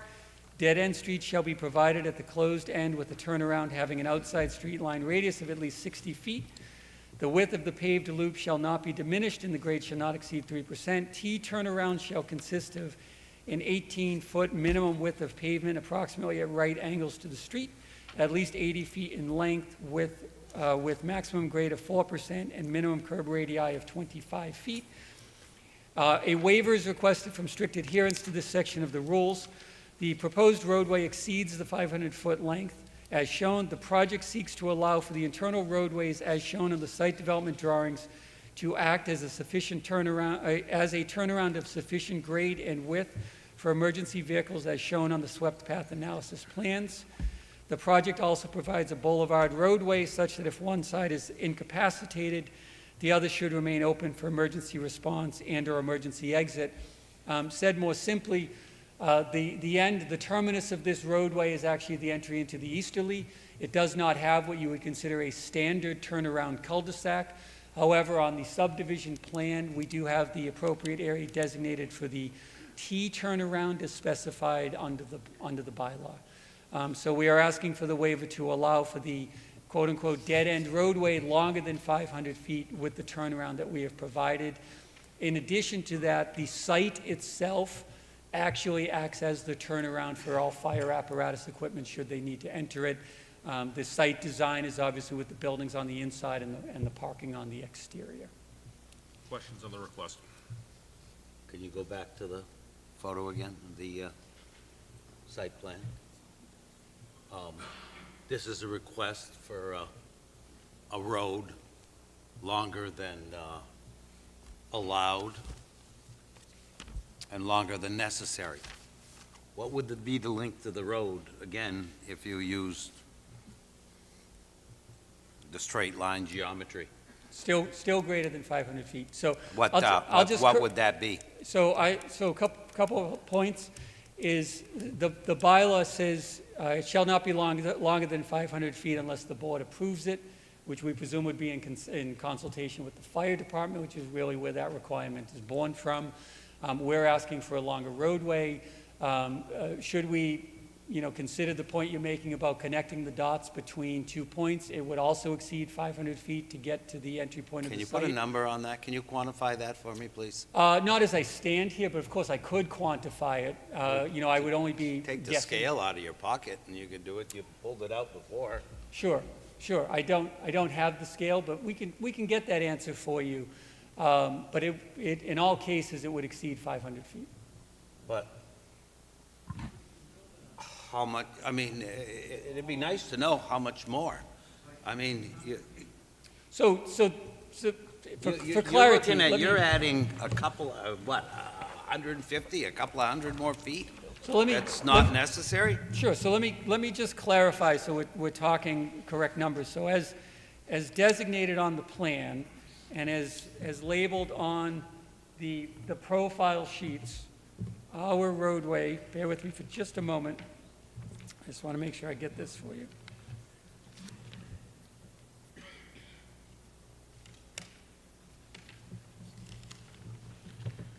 The total length of roadway as provided is 1,485 feet, 1,485, exceeding the 500 feet. So that's 3 times, and you can't give us what it would be if it was straight?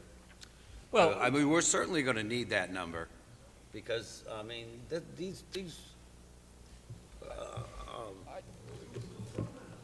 roadway,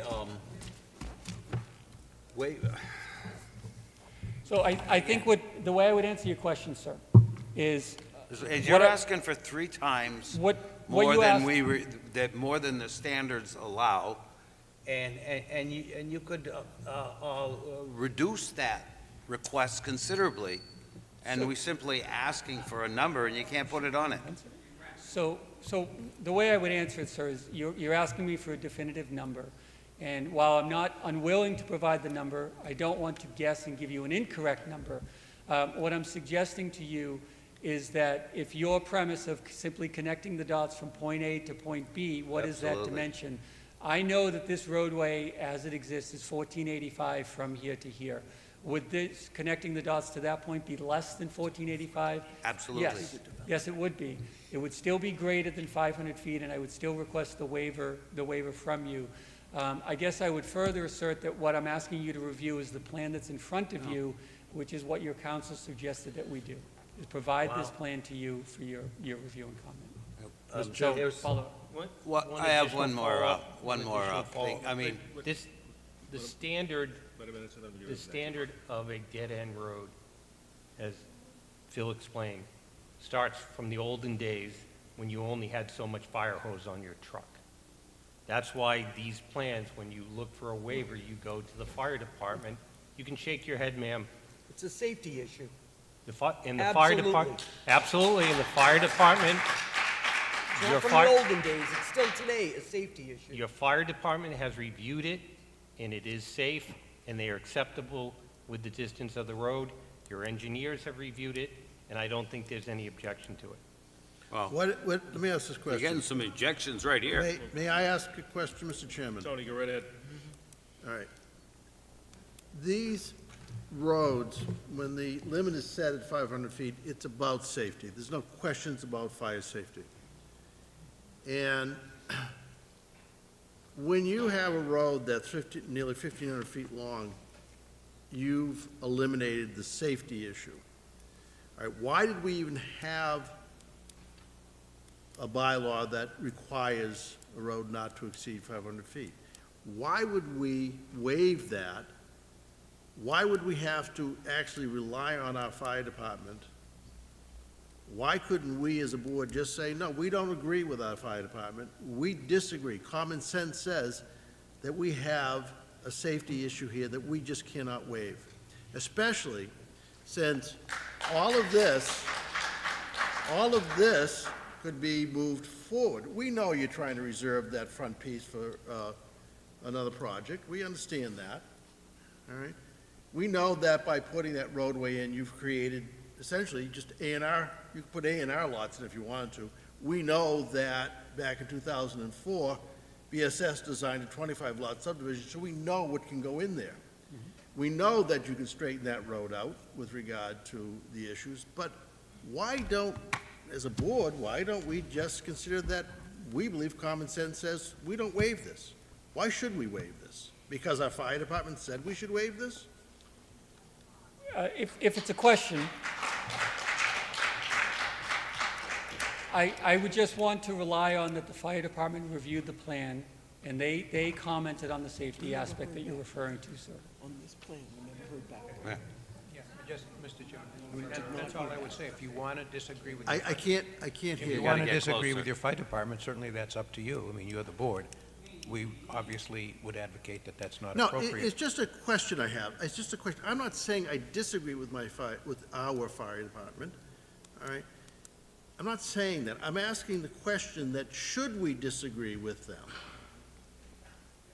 Can we decide not to waive this? Can we require you to move this entire project forward to comply with the 500 feet?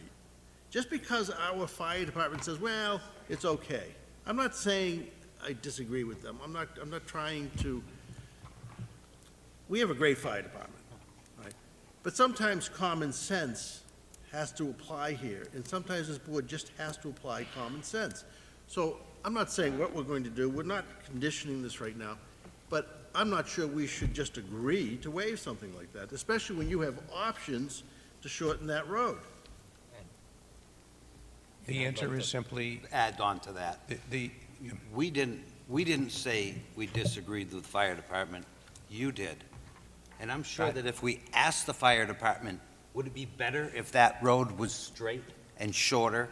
They would agree with us 100%. And, you know, the geometry is the shortest distance between 2 points is a straight line. And there's some other old common sense. The old expression, give them an inch and they take a mile. That's what's happening here.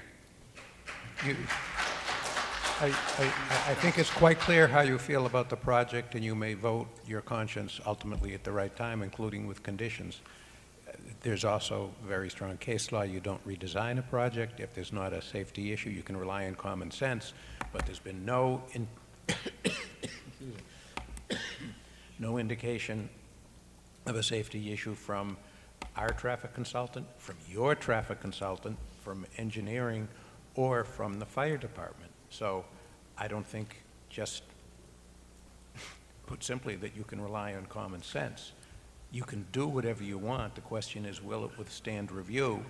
And we respectfully say that, could you please direct the audience to let me speak? It's one of the most disrespectful audiences I've ever been in front of.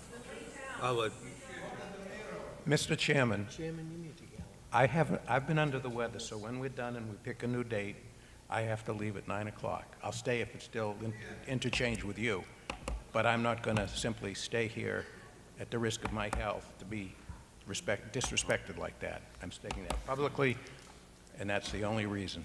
but I would like to finish, I think we can finish by 9 o'clock approximately. And again, I respect the question and the posing of the issue. Our position is that there's no need to change it, and you will deliberate on that. Thank you. I have a question for Phil. Phil, didn't our consultant say an egress? Say again, please. Didn't the consultant say an egress would be another egress would be Your- the solution? So your consultant made reference to an egress? Yes. But also, I believe, made reference to the fire department. You know, the fire department is the ultimate, the arbiter here, you know, in terms of making sure the site is safe. You know, with all due respect, above the board, above myself, you know, your fire department, it has to work for them. You know, so we rely on their opinion, which is what they've provided. Well, we have all this property, we could do an egress for safety. Well, you know, it's something we could certainly talk about. I don't know the form and function that takes, but I only want to rely upon, you know, what we have for documentation at this point based on what's been reviewed. I guess, you know, one last quick little bullet point, so that way we can just sort of put it to bed and then move on with, as the chair desires. 500 feet is only about here. So I was looking at it, you know, as obviously the interaction was taking place.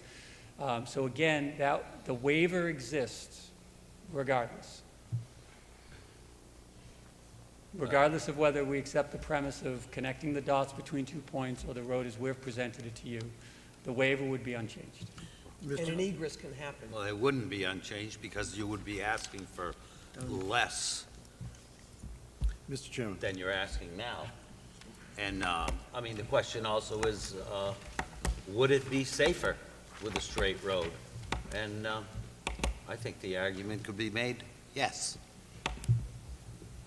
Tony? The question is this: do you have an option available to you to shorten this road? Is there an option available to the applicant to shorten this road? It's a yes or no, but is there an option to shorten this road? Probably is.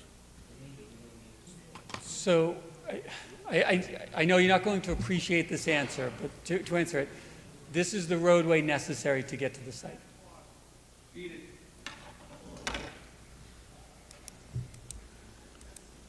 I may?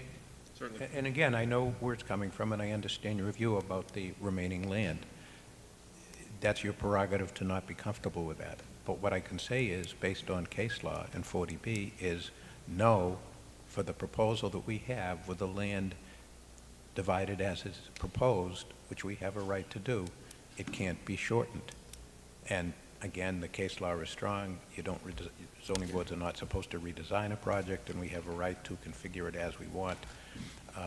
The other thing I would say in terms of a straight line is, any traffic consultant would tell you that, you know, on an entrance like this, the curve actually slows drivers down. You have a straight shot. Whoever is living there, anybody else, people can drive a lot faster, which certainly isn't safer. So I don't even think that the premise that it would be safer by being straight holds water. Thank you. I'm sure there's case law on both sides of this, and I'm not willing to accept Mr. Freeman's assurances. All right, let's finish up, Phil, Got it? please. Last one, home stretch. Stricken waiver number 35, Article 6, Design Standards 30540, street trees. Quite simply, the original layout did not have street trees. The revised layout has street trees. So the waiver is no longer necessary. The end. Any follow-up questions from the board about anything? George, anything else? Doreen? So following our site walk today, and maybe this is something that the landscape architect can look at, I do understand that there's a substantial area for a leaching field, and I think it's proposed to be grassed. One of the questions that I had was whether there could be a wildlife garden or pollinator garden or some such put in there to help support the natural environment.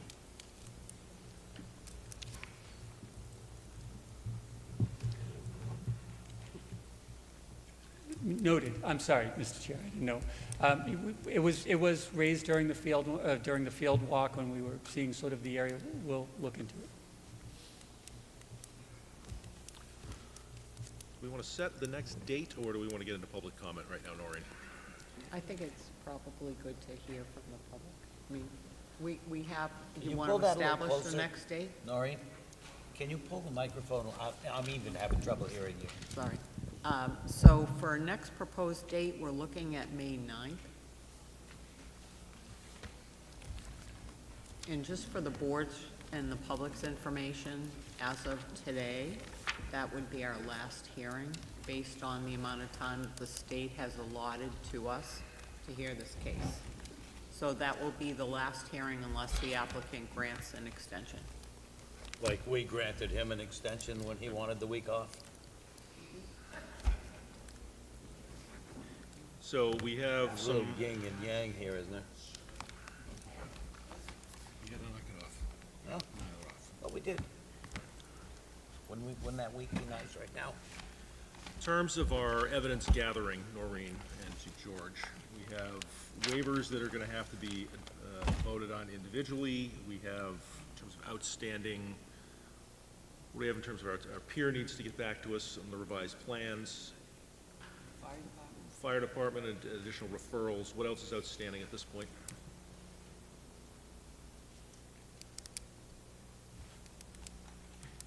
What else is outstanding at this point, Noreen? Stormwater management.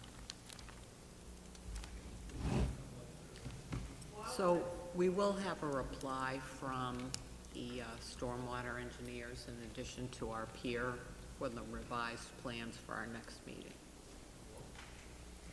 We're waiting on CEI. The applicant said we're waiting on CEC. It's a lot to cover in one hearing. Yeah. I'd ask for an extension. Somebody yelled out from the audience, the wildlife study. I just wanted to mention, I received a letter that said I was CC'd on it dated yesterday. I received it from a member tonight disagreeing with what I said about the wildlife, the habitat study.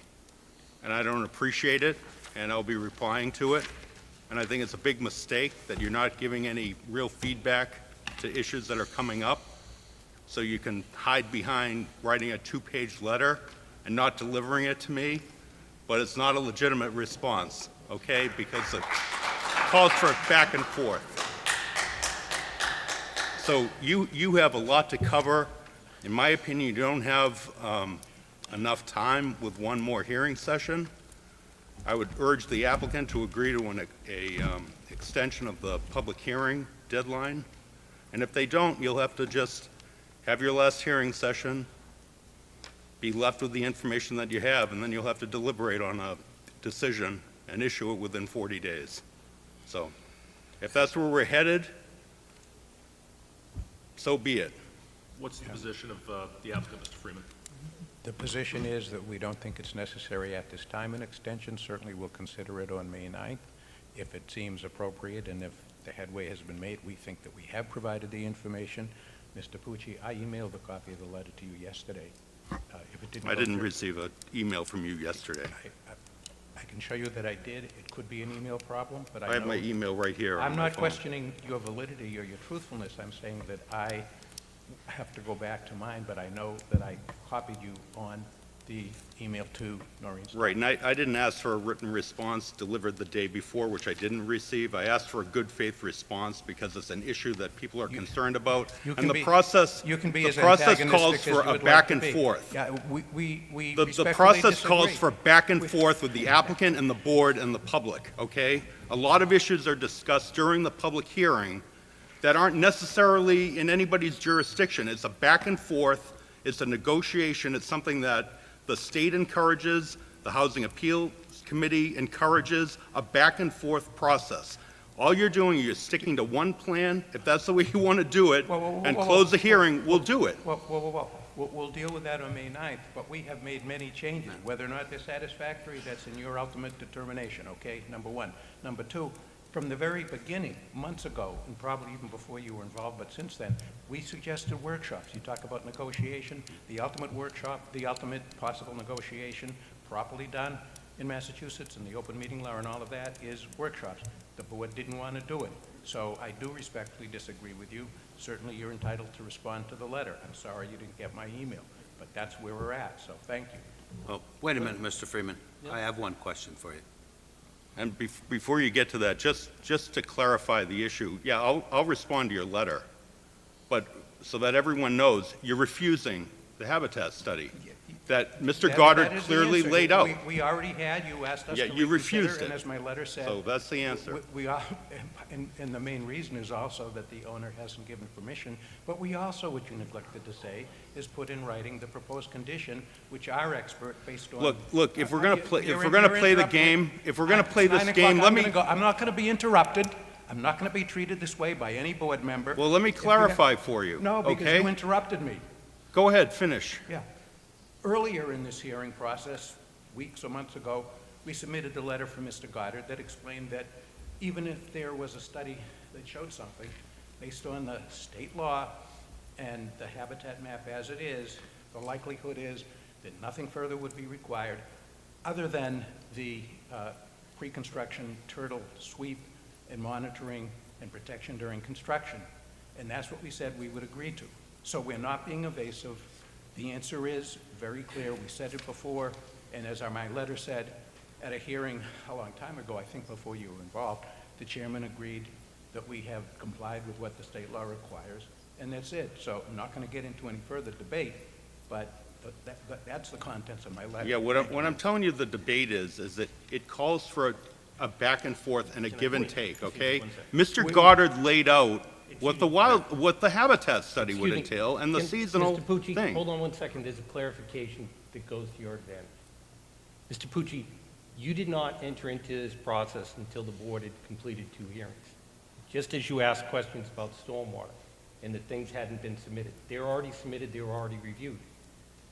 The habitat study was originally suggested that there be a habitat study conducted by the gentleman sitting right to your left. He suggested it. He asked the question. The chairman clearly said, it is not in the board's purview. We will not be going down that road.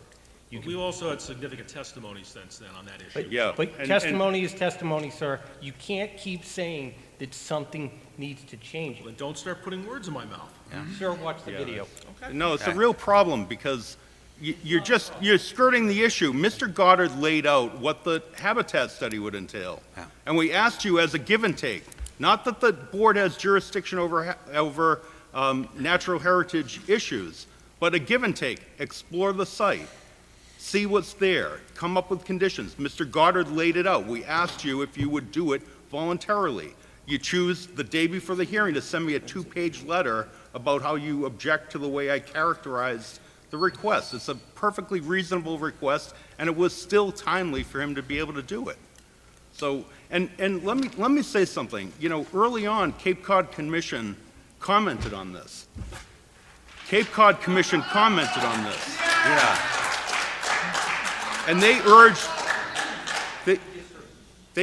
the applicant. We're going to To- leave right now. Yeah. We're going to leave. Thank you very much. All right, Peter. Thank you very much.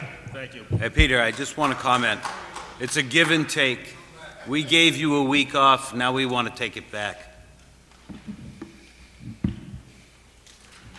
We don't have the time. Yes, we did. Yeah, we did.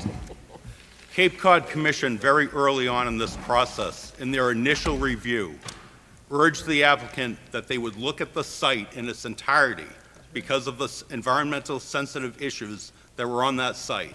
You've refused to take that into account from very early on. And so if you want to go that way, we'll go that way. The board will have to close the hearing, and you're obviously headed toward litigation.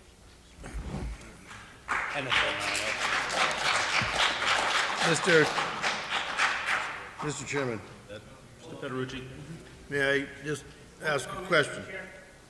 Out of respect to the chair, throwing documents, town documents. Don't push documents in my face, sir. I did not Nobody put- told you to come up here and Mr. serve Pucci- me with documents. Pucci, take your Don't vote. ever do that. Don't come at me I have the like board, that. can I speak No, to one? just a second, No, please. you don't run it. What we Just presented, a second, please. go sir. ahead, let Thank him you. calm down.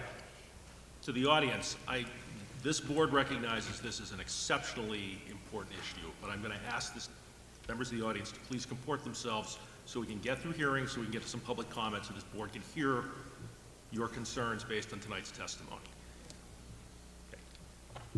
110. It's also improper, I didn't see what happened, I saw things flying. It's improper to be just walking up to the board as well, sir, to start handing documents to people. Absolutely. Okay, you need Out to of go courtesy- through the zoning administrator, or you have the courtesy at least to ask to come up and approach you with documents. We've had entirely too much back and forth tonight. I am not going to run the Jerry Springer show here. I'm tired of the comments, tempers are running high. The points have been made, I don't want any more antagonistic comments back and forth. This is not. Clarification for the I board. am at this point, to turn things over to public comment. One Do you moment. want to submit something in writing to clarify, sir? And I appreciate that. Thank you. I do agree. Thank you very much. Thank you very much, Mr. Freeman. We're going to move into some public, don't worry, we got your hands. Public comment, I'm going to ask, it is 10 minutes after 9. The board has, during all these hearings, I would suggest, been very receptive. We've suspended our normal time rules. I would just ask that comments be brief and not repetitive. So on that, we will turn this over to public comment.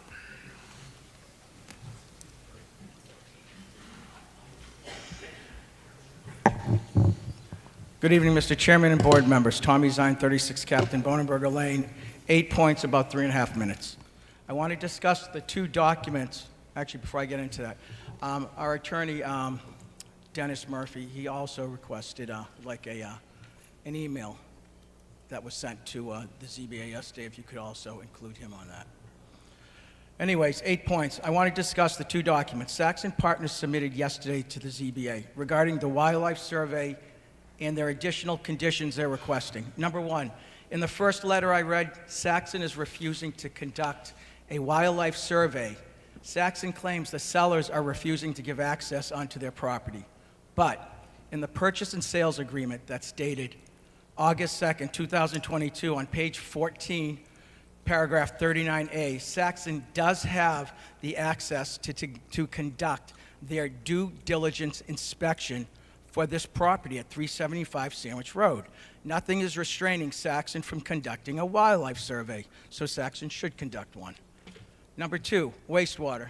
Saxon states they will give their best efforts to produce an effluent of 3 milligrams per liter for total nitrogen discharge. But 3 milligrams per liter is already required by Falmouth's wastewater treatment facility permit rules. So Saxon isn't really giving Falmouth anything. Number three, as Ms. Murphy pointed out, Saxon is over-designing their wastewater treatment facility in a way that, in quotes, facilitates the potential expansion of capacity and stubs for expansion of capacity, end quote. They suggest this expansion is for the residents in the adjacent homes who may want to connect at their own cost, but it can also serve Saxon's next project on the site. Again, they're not giving Falmouth anything. Number four, as Mr. Peterson pointed out, Saxon is proposing a 45-foot natural buffer and 10-foot parking berm. This is less than Saxon's revised project they presented at the ZBA meeting on April 4th. Number five, as Mr. Finneran pointed out, Saxon is offering $40,000 for sidewalk improvements. That's pennies for Saxon Partners. This project will eventually be valued hundreds, if not 1,000 times more than that. Number six, Saxon is offering only $20,000 for a biologist to conduct a turtle sweep for eastern box turtles 1 month before construction begins. There are many other projects where developers have spent a couple $100,000 to relocate turtles. Number seven, last one. I am requesting the ZBA to keep the record open on this project until May 15th. Even if we meet one more time, May 9th, before this May 15th deadline, Saxon has already submitted 800 new pages of documents. The citizens of Falmouth and our attorney will be submitting additional material, and I'm sure the ZBA peer reviewer could use the additional time as well. So please consider our request, keeping the record open until May 15th. I'm going to close with this. At our first ZBA hearing on November 30th, I talked about Saxon and the character of a man. We got our answer tonight. Thank you.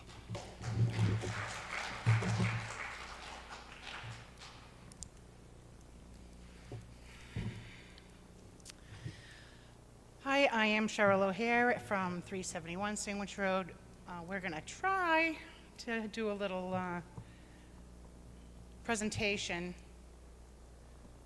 Is that the Cove? Kensington. So when 40B projects were initiated, one of the goals that they had in mind was to make the communities better, to improve and make more environmentally friendly by making them walkable, to encourage the use of bikes, to encourage the use of public transportation, and to make them in areas where the inhabitants of that development will have easy access to everything that they need. This, I wish you could say it, I have an entire list. This is Kensington Court in Lakeville. It's where 105 meets 28 and 495, there's a train there. You can't see it, but there's no residential development around the 40B development. I also have, and I'm gonna, he's gonna show something else, but I have Mariners Hill in Marshfield is at 139 and 3A, no residential development around it. The Retreat at Union Pond in Wareham is at 28 and 25, no residential abutters. North Stoughton Village in Stoughton is at 139 and 24, no residential abutters. This is the Cove, well, what did you do? That's Kensington Court in Lakeville. Now go to the Cove, please. So the Cove is in Hingham, and this is where Jimmy and I grew up. This is Route 3A, which runs north to south and connects you through Weymouth into Quincy, right directly to Boston, or south along the waterfront into Hull, Cohasset, Situate. You can see where it says the Cove and there's a little red arrow. If you follow that to the right, Hingham Woods Condos, that's a huge condo complex. Across the street is a supermarket, a strip mall with department stores. It has two streets that are completely like offices and headquarters for Talbots. The bus line goes down Route 3A, as well as if you follow Beale Street, it intersects with Fort Hill Street where there is the train station. Next is the Oasis at Plymouth. The Oasis at Plymouth is where the Totem Pole McDonald's is on Route 3. It's hard to see, but that's Long Pond Road and Route 3. Again, you have miles and miles of stores, banks, pharmacies, department stores, grocery stores, gas stations, anything and everything you could need. And I have an entire list that goes endlessly of all of these different developments where if you live there, you can walk to what you need, ride your bike to what you need, hop on the highway. It's easy for whatever you could possibly need. Now, 375.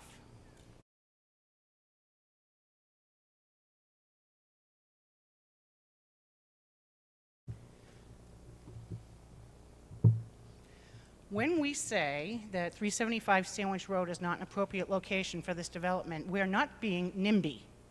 We're saying the people that live in that development are not going to benefit from the purpose for which 40B was developed. There's no, they're building sidewalks to a street that has no sidewalks and that will take you nowhere. They're putting bike lanes to a street that has no bike lanes and will take you nowhere. There's no public transportation. There's no, in that entire photo, which is zoomed out, there's no school, there's no bank, there's no pharmacy, there's no supermarket, there's no convenience store, there's no department store, there's no playground, there's nothing. But extra traffic. Well, that's going to be my next topic. So, Chapter 305. Okay,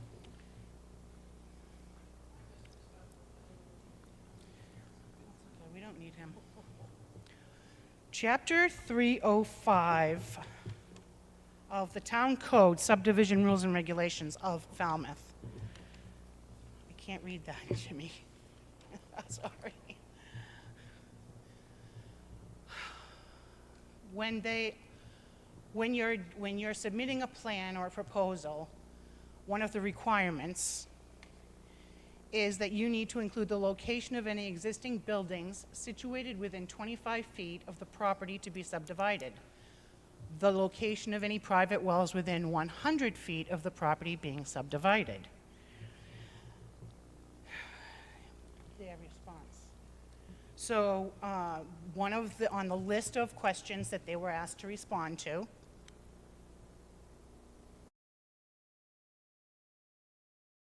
it specifically says,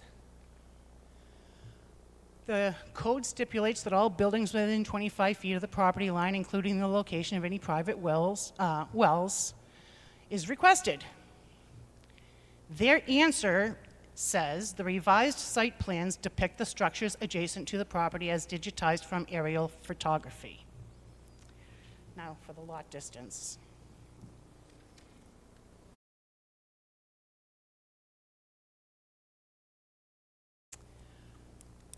They have submitted so many of these kinds of diagrams and depictions of the property and the development and what they're doing. And this is just one example that I pulled out. If you look at the, Jimmy, can you blow that up for me? If you look at the bottom in the middle right there, it says James O'Hare. That's the property that we own.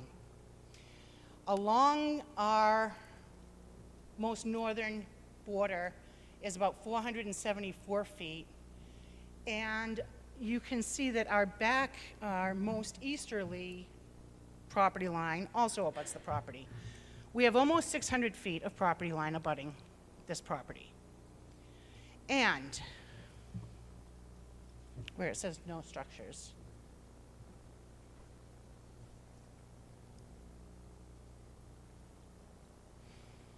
I'm sorry, we're doing our best. No structures. Because he knows that he's about to get caught. If you look at that very same place where it says James O'Hare, you see those two structures at 11 o'clock? Okay. Lot line. Here's the problem. That arrow is where our house is. That's what they don't show on any of their plans. They fraudulently misled you with their documents showing that our property has a house in the back of the lot. It's not our house, it's not our lot. Our house is up there at Sandwich Road. It's not on any of the plans that they've submitted to you. They're misleading you. They're doing it deliberately because at the last meeting I pointed out that on everything you see, my house is supposed to be on there, and it's not.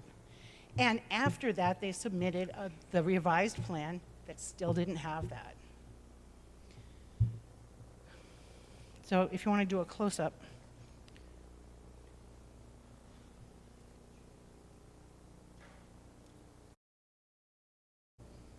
This is actually, I think, oh, you can hardly see it. That's my house, okay, 371 in relation to 375. And you can barely see the lot line there. Go to the next one. I stood out on my porch this afternoon, and I walked out my front door, and I walked to the end of my porch, and I could see all your cars next door, gazillions of them. See my feet at the bottom of the photo? I'm standing on my porch. That tree line and row of rocks, you can see, that's the lot line. Our house is 12 feet from the lot line. It's supposed to be clearly included in their proposal for everything that is within 25 feet, and it's not. It's completely missing. So, the next one, Jimmy. This is what you don't see. Our house is on the right, and you can see our driveway, and you can see our turnaround. Now, Jimmy, you can see where our driveway ends on the right side. That's our other property line. So we have a driveway that is parallel to the property line. We have a turnaround, and then if you see that rock that's right in the middle of the photo, that's the other property line. So now, if you keep going to the left and you see the Rodriguez house, that's where thousands of cars are going to pour out of there, in and out all day, every day, and that's my driveway. So I have a safety issue. If this is allowed, I'm going to consider us aggrieved, because I have a safety issue getting out of my driveway if that is a 4-lane boulevard with thousands of cars passing in and out a day, with no place else to go. Every single car that goes in and every single car that comes out is going to be right there. Every FedEx, UPS, post office, Amazon, ambulance, police, delivery truck, snowplow, garbage truck, everything. Please make note that where our house is, on the left side of our house, there is 3 windows on the first floor: the living room, the kitchen, and the bedroom. And there's 3 windows on the second floor, which is the bathroom and the other 2 bedrooms. Light pollution, noise pollution, every kind of a nuisance that can possibly arise from this is going to be feet away from us. So we're aggrieved, by definition. Now, here's a couple of things that I wanted to talk about. First of all, the traffic study. Jason seems like a good enough guy, seems pretty professional. I don't think that using some equation of adding a certain percentage over their findings is the necessarily wrong way to do it. But the base that they begin with is where the issue is. Because I started out introducing myself for the first time by saying, "Who is Mario Perrone?" And Jason didn't know. Mario Perrone is the guy who came and put the line across the road to count the cars. But if Jason doesn't know who Mario Perrone is, where are these numbers coming from?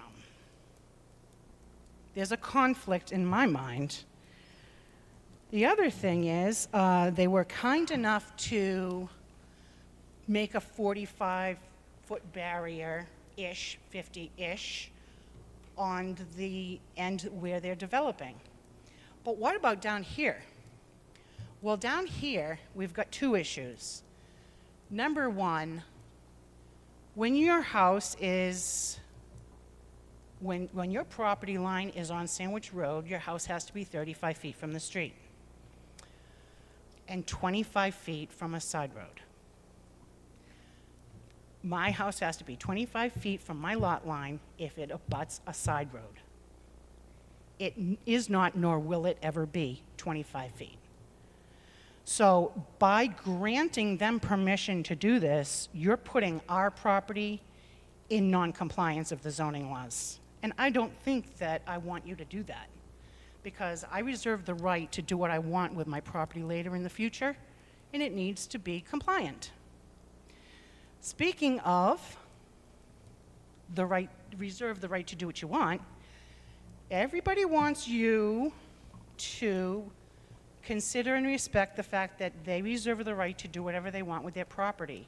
But when you ask them a question, they say that they're only asking you to consider the proposal before you. So therefore, please only consider the proposal before you. Don't consider what their future plans are, because their future plans don't matter. We're only looking at the plan before you. You can't say, well, we're going to allow this because of future plans, because that's not what's before you. What's before you is this.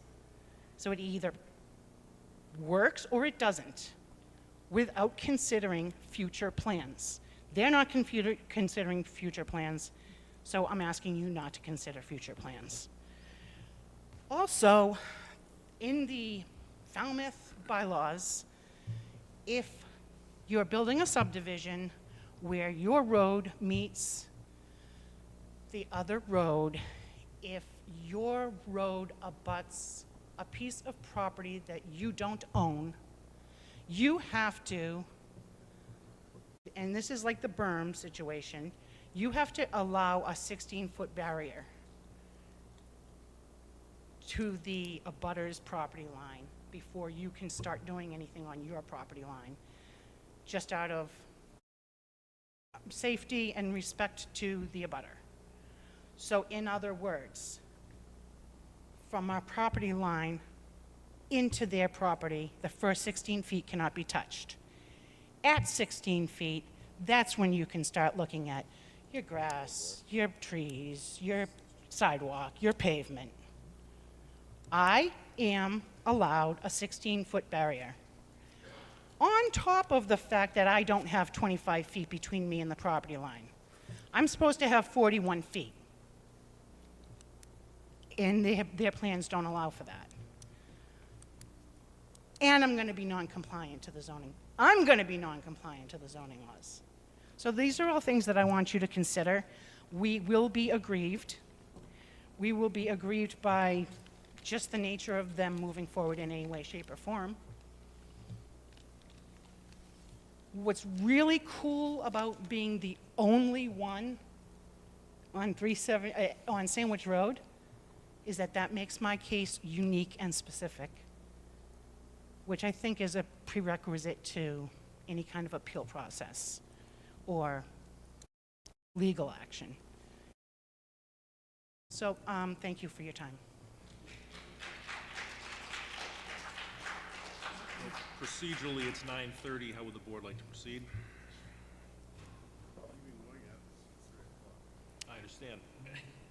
We have, how many additional speakers do we have requests? 1, 2, 3? I'll give them 15 minutes. Or is that 3 15? minutes a speaker. 15 minutes. All right, is there a vote to continue the business of the board till 9:45? Second? All those in favor, please say aye. Aye. Opposed? Thank you. I've been here 3.5 hours. I'll make it 3.5 minutes or less. My name's Kathleen Crowley Braga. I live at 63 Deepwood Drive. I'd like to first object to the fact that a list of waivers was not made public before tonight's meeting, or at least in a font or paper handout to the community members that are sitting here tonight so that the public could have an opportunity to prepare comments. We've sat here for hours, month after month, and now finally the engineer tells the truth about the future development.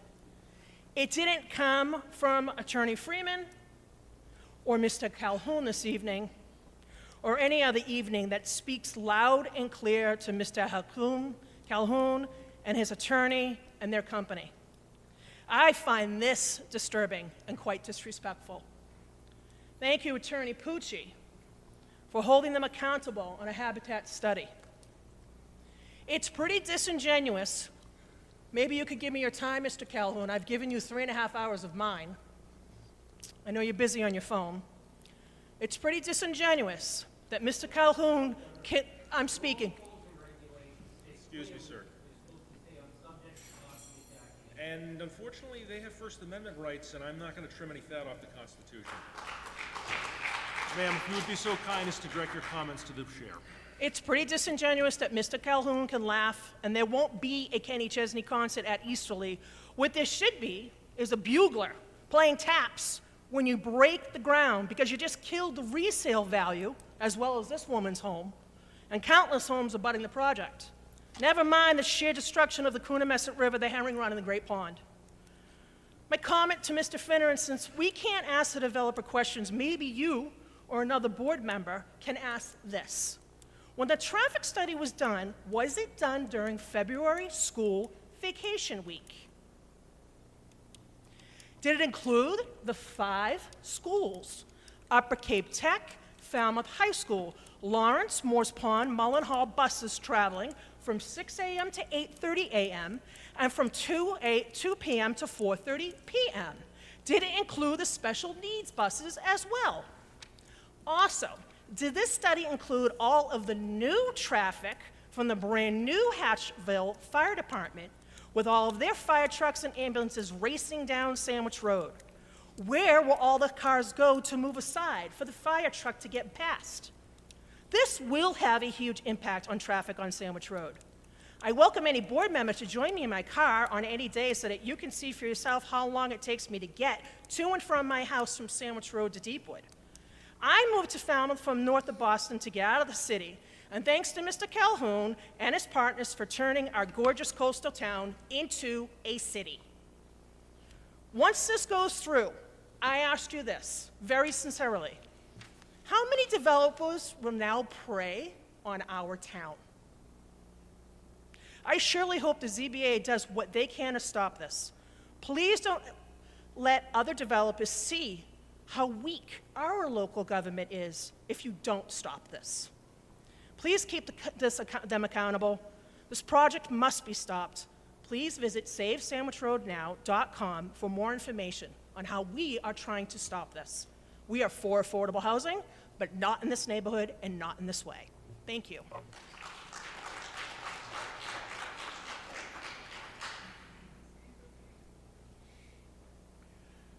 Good evening, folks, and thank you for the opportunity to speak.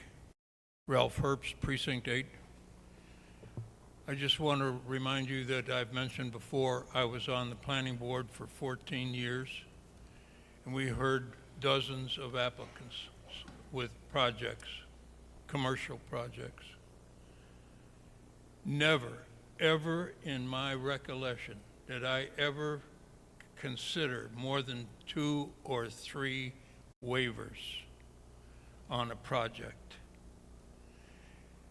The fact that there were over 30 waivers tonight asked by the applicant to your board that you need to consider so that their project can go forward. That's, first of all, as a 30-year resident of Falmouth, I am insulted by that. If anyone had ever come to the planning board and asked for 34 waivers on a project,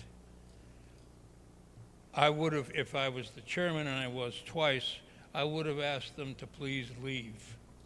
That's outrageous. I need to remind you and congratulate you on the fact that you folks don't receive any salary at all, where the applicants who represent their proposal, I'm sure, are well paid. It's a shame, really, that they have come to you with a project that no one in town wants. It's an insult to the town's character. We are a small coastal town that has total capability of handling our own affordable housing. I've mentioned it before to you that we have 3 organizations in town that work on affordable housing all the time. And they've been very successful in doing that. So I just want to remind you that the entire town of Falmouth has great respect for you and also has great faith in the fact that you will do what is right for the people of this town.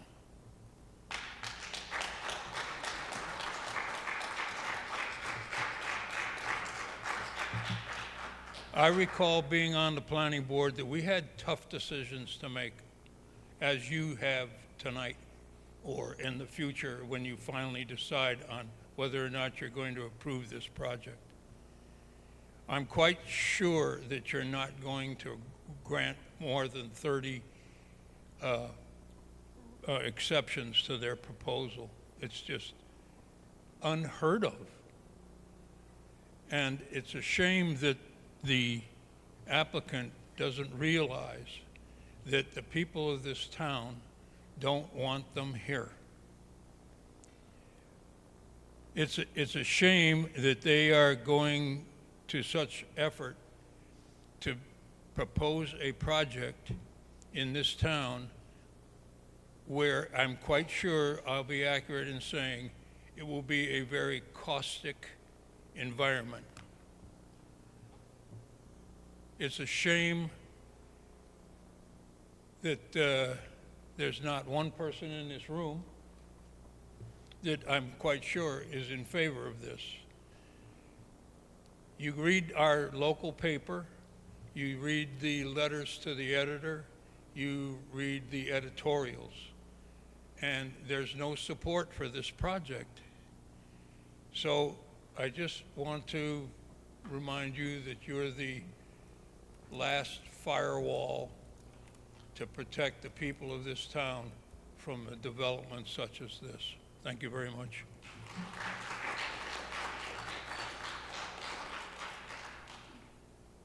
Good evening, Marjorie Parmenter, 36 Meredith Drive.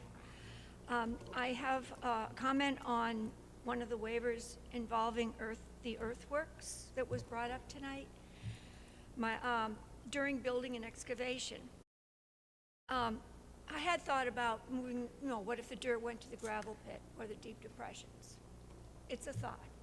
But I wanted to mention that if load after load of dirt is dumped into any of the 3 deep depression basins or any of the gravel pit basins without daily oversight, Saxon stands to bury unhatched eastern box turtle eggs. If they get buried too deep and they hatch, each of the hatchlings will suffocate. Or Saxon may also stand to bury alive eastern box turtles who are burminating, which is hibernating subsurface during the winter. Or Saxon may stand to bury viable nesting habitats for these turtles. So each of these are real scenarios, and they have happened elsewhere in the United States, by the way, with turtles. And this situation depends on the month of the year that this excavation takes place. So we don't know if they're going to be eggs in the ground, they're going to be burminating or whatever. So the daily oversight to prevent turtle deaths is absolutely essential if indeed this gets passed with heavily conditioning. The other thing is, I'm not reading this, don't worry. These are handouts.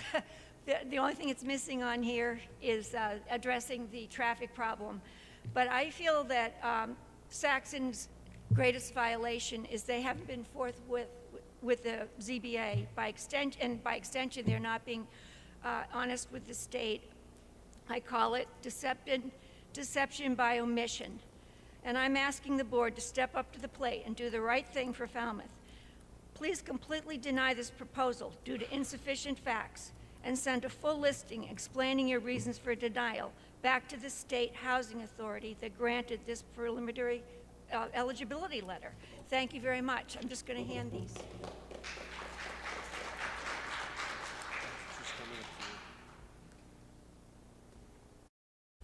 Good evening and thank you. Raymond Fuller, 313 Mara Vista. I'm going Cliff Notes here. If I can remember what I was going to say. So, we've already heard from subject matter experts on Coonamessett River Basin, and my property being downstream from that, that's a concern to me, and we'll leave that. The affordable housing issue, I think we just heard about that, and I agree that we shouldn't be outsourcing something that we do well here. And the final one, which I think I need to get here because it's appropriate for what's gone on here tonight, is that I believe that this project should be the poster board for the Massachusetts State Legislature to shelve this 40B law and put it under a comprehensive review. What started as good intentions has become a program that only enriches the few at the emotional and financial costs of the many. And it really doesn't provide, as we've heard in the past, affordable housing. Thank you, Mr. Chairman. Thank you, Board.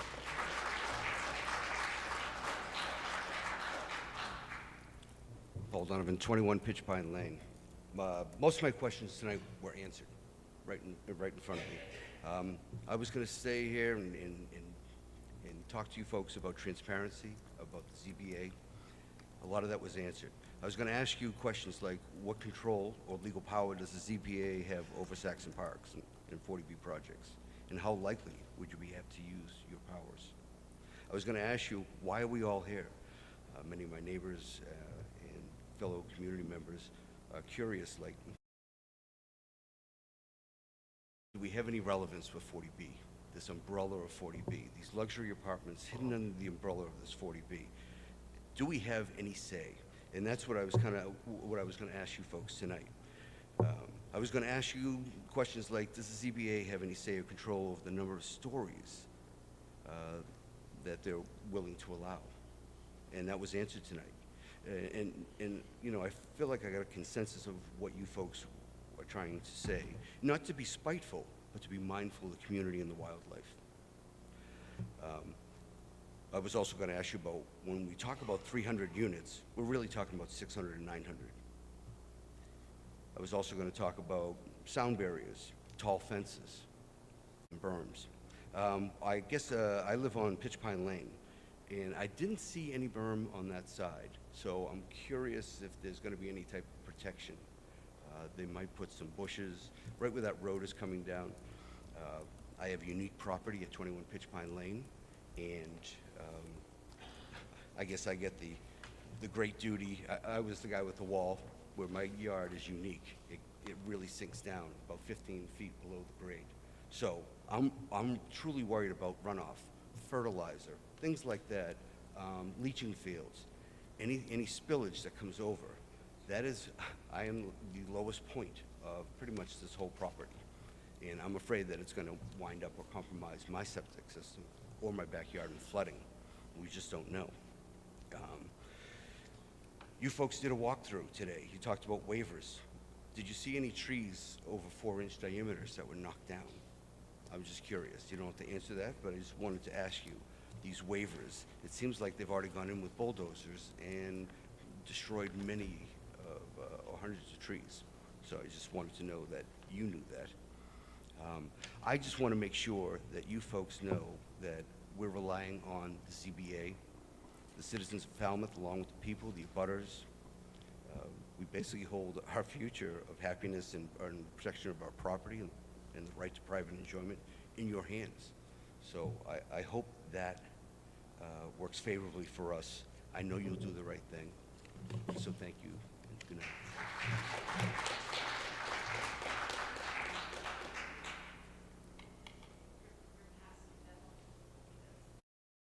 Another 15 minutes? I think I'm last. Please. Hi, I'm Wendy Bissler. I'm president of the Coonamessett River Trust. I, of course, am appalled at the fact that there's stonewalling basically on doing a habitat assessment of this property.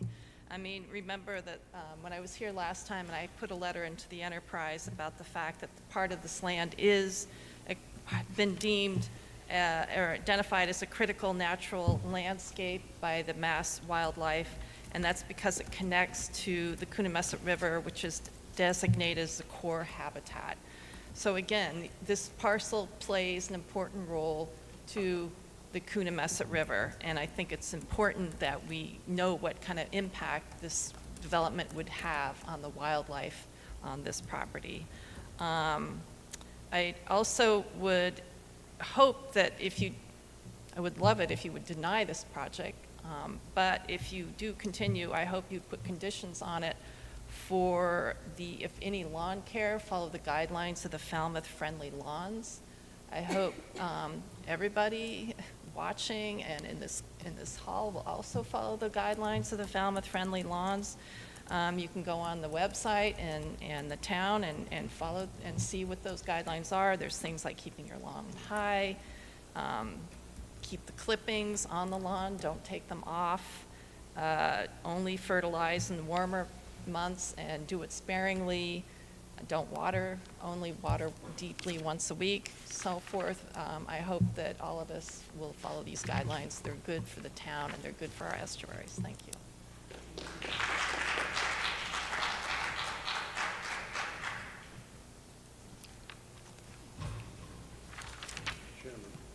We've got one more approaching. Mr. Chairman, Board, Peter Cooper, 102 Meredith Drive. There was a thing brought up about the topsoil, and it dawned on me that somewhere in the mid-'60s, it was written because when they used to do a lot of development that they do, topsoil was being just taken out and stripped down to bare soil. And legislation was put in place so that this would not happen anymore. So that's why he was asking for that waiver, because there was a reason why it was done in the 1960s to keep it so the topsoil would not be removed. And as before, when I showed you, sir, that tree is 60 to 70 years old. Those trees in there are older than I am. So I would suggest that the trees, if they're healthy, leave them, and the other ones, which are now, because we have that pine tree, which is now dying due to the fact that the insects are getting into them. And my neighbor next door has, I believe, 4 trees already dead that are close to 100, 120 years old. So it would behoove the department here to make sure that things are held delicately in a balance. Thank you. Good night.